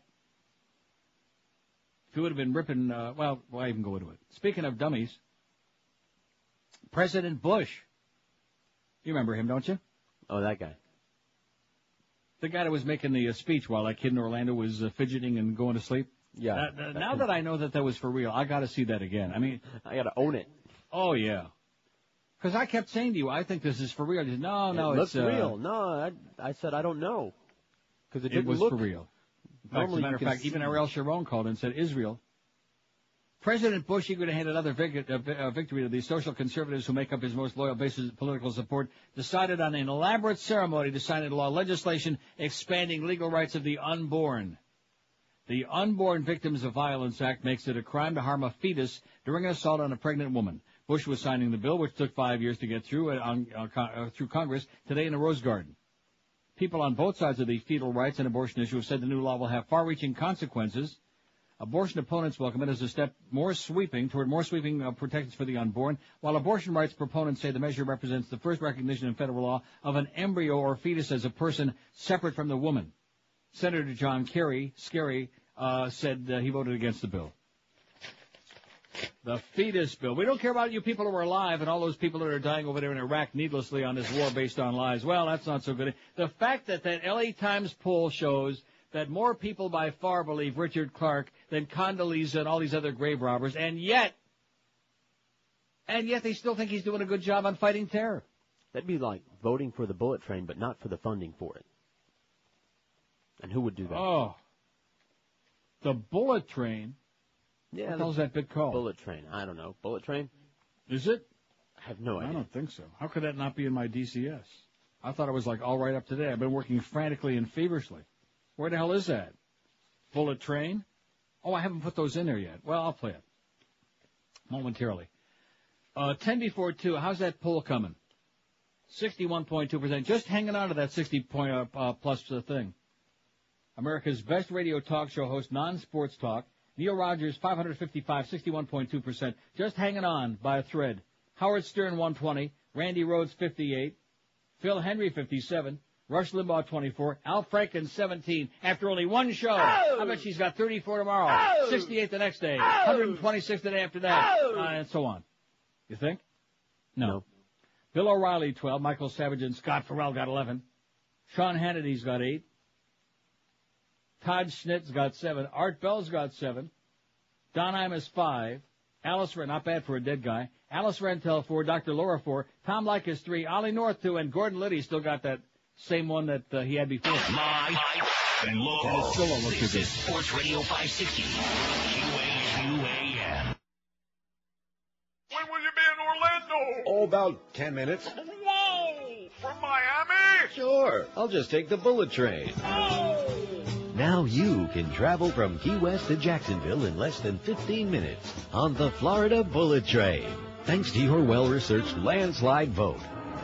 Now boarding the bullet train for Yahoo Junction, Apopka, and Cucamonga. Why just take the monorail for some barbecue when the bullet train can take you all the way from Tampa right into Biscayne Bay, where you can explore the tropical barrier reefs made entirely of Cuban Buick.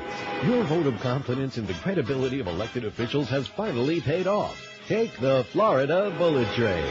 For travel information on the Florida Bullet Train, call... Wait a minute. How come every time I hear that I have the same reaction? Because it's a panic. Yeah. Because there's a lot of stupid people out there. Let's hop right on it, man. All aboard. Like Chris Moron used to say. Hot dog, hop aboard. Remember him? Yeah. Maybe they'll bring Chris Moron back just to piss off Geldy and do the Panther games next season. Of course, there won't be any games, so it'd be pretty good doing that. 5670560 pound. I'm not taking any more calls. I want to concentrate on these great ratings. Oh, we got a thing here. An update. What's that? Where to go? 1547. Wait, 1597. 1597. This just okay, in. oh, I know what else I want to do before we leave. Before I talk about WCMQ-FM. Because it seems to me, and I could be wrong, and I sure as hell hope so, you know how every now and then, like when they first changed format on the Planet? Yes. And it went through the roof? And what was the one? And every one of these FMs, they get a format change, and for like 2 or 3 months, zoom, and they go, and it becomes like a thing. And what about what was the disco thing they tried on there too before MIB? Right, what was that that? was on what used to be She. She. I keep right, but forgetting. then it was Planet, and then it was something else. Mixed up. Yeah, something. no, not mixed, but Mega. No, there it is. It was Smegma. Oh, I can't say that. It was WMEG, something like that. Smegma Radio. And then now it's MIB. So they get real hot for 2 or 3 months, and then they cool down. So I think we need to be all that concerned about them. But quit listening to it. Anyway, stopfcc.com, and I can't get it up here now. We just did it. I was going to say we need only 4 more signatures on there to get to 15,000 for Florida. 15,006. And I'll tell you, we've done, I think the people have done pretty well with that. I'm usually saying, you're not doing good enough. But I'm pretty proud of the fact that just through this one show, and Jim Phillips up there in Orlando, and maybe a couple of other people that may be plugging it around the state, we've been able to get that thing really goosed up there. It had 1,700 Florida signatures on it when we first discovered it. And I think the people who signed on there and emailed all of their friends and all of their relatives and enemies and neighbors around the state, I think they've done a beautiful job, haven't you? Indeed. Now, if they could just do the same on stopfcc.us, click on that on our website and whip out their Visa, MasterCard, or American Distress and come up with, something between $2,000 and $1,000. That means you can donate $3. A $3 bill, which I think a lot of you can relate to. Or $9.99. So I'm going to toss in another 9 something or other, and George has put in 100. And I'm just going to say it again. If a guy like George is making 50 cents an hour with 2 kids and a wife to feed, if he can donate $100, what? House of disaster. Sliding glass door just broke. Right. Had a washer dryer break that I had to buy him a brand new one because of the fact I know he's a schlepper. And he could donate $100, and the rest of you are like that to a really good cause. And how proud we'd be, man, when we had that ad in the newspaper in USA Today. And when all of a sudden the next day we start seeing the signatures coming in by the crapload on stopfcc.com, and when we get those whipped up, and let me say it again, which I should say this more often, because Scott, who's behind that petition drive and done a fabulous job, he's got that new link on there. Use our letter generator to send a letter to your senators. So after you sign the petition, click onto that, and you fill out your name and address, and then they click on which state you live in, and your zip code, and you just click. It says, generate letters for me to mail. And it'll mail letters automatically to your to Graham and Bill Nelson if you live in Florida, or whatever state you live in if you're listening on the Internet.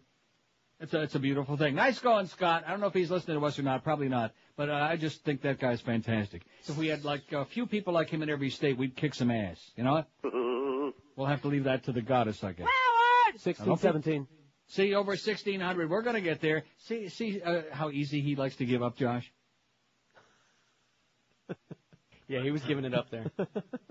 No. And you know where I was coming from, because Eric especially, he said, it's so hard to refund people's money with these deals, and and he's been working his brains off, which isn't saying much, but he's been working like crazy to put that thing together and get it on there for us today. Thanks again, Eric, man. You are unbelievable. You're something else. I can't say it on the air anymore, but you really are something else. I'll tell you who's something else. The Mad Dog, Jim Madden. She's coming up right after the, whatever we do at the top of the hour. And then Joe Zagacki at 4, and we apologize in advance. Bye. The Neil Rogers Show on 560 WQAM, Miami, Fort Lauderdale. This is the Amazing Gilbert.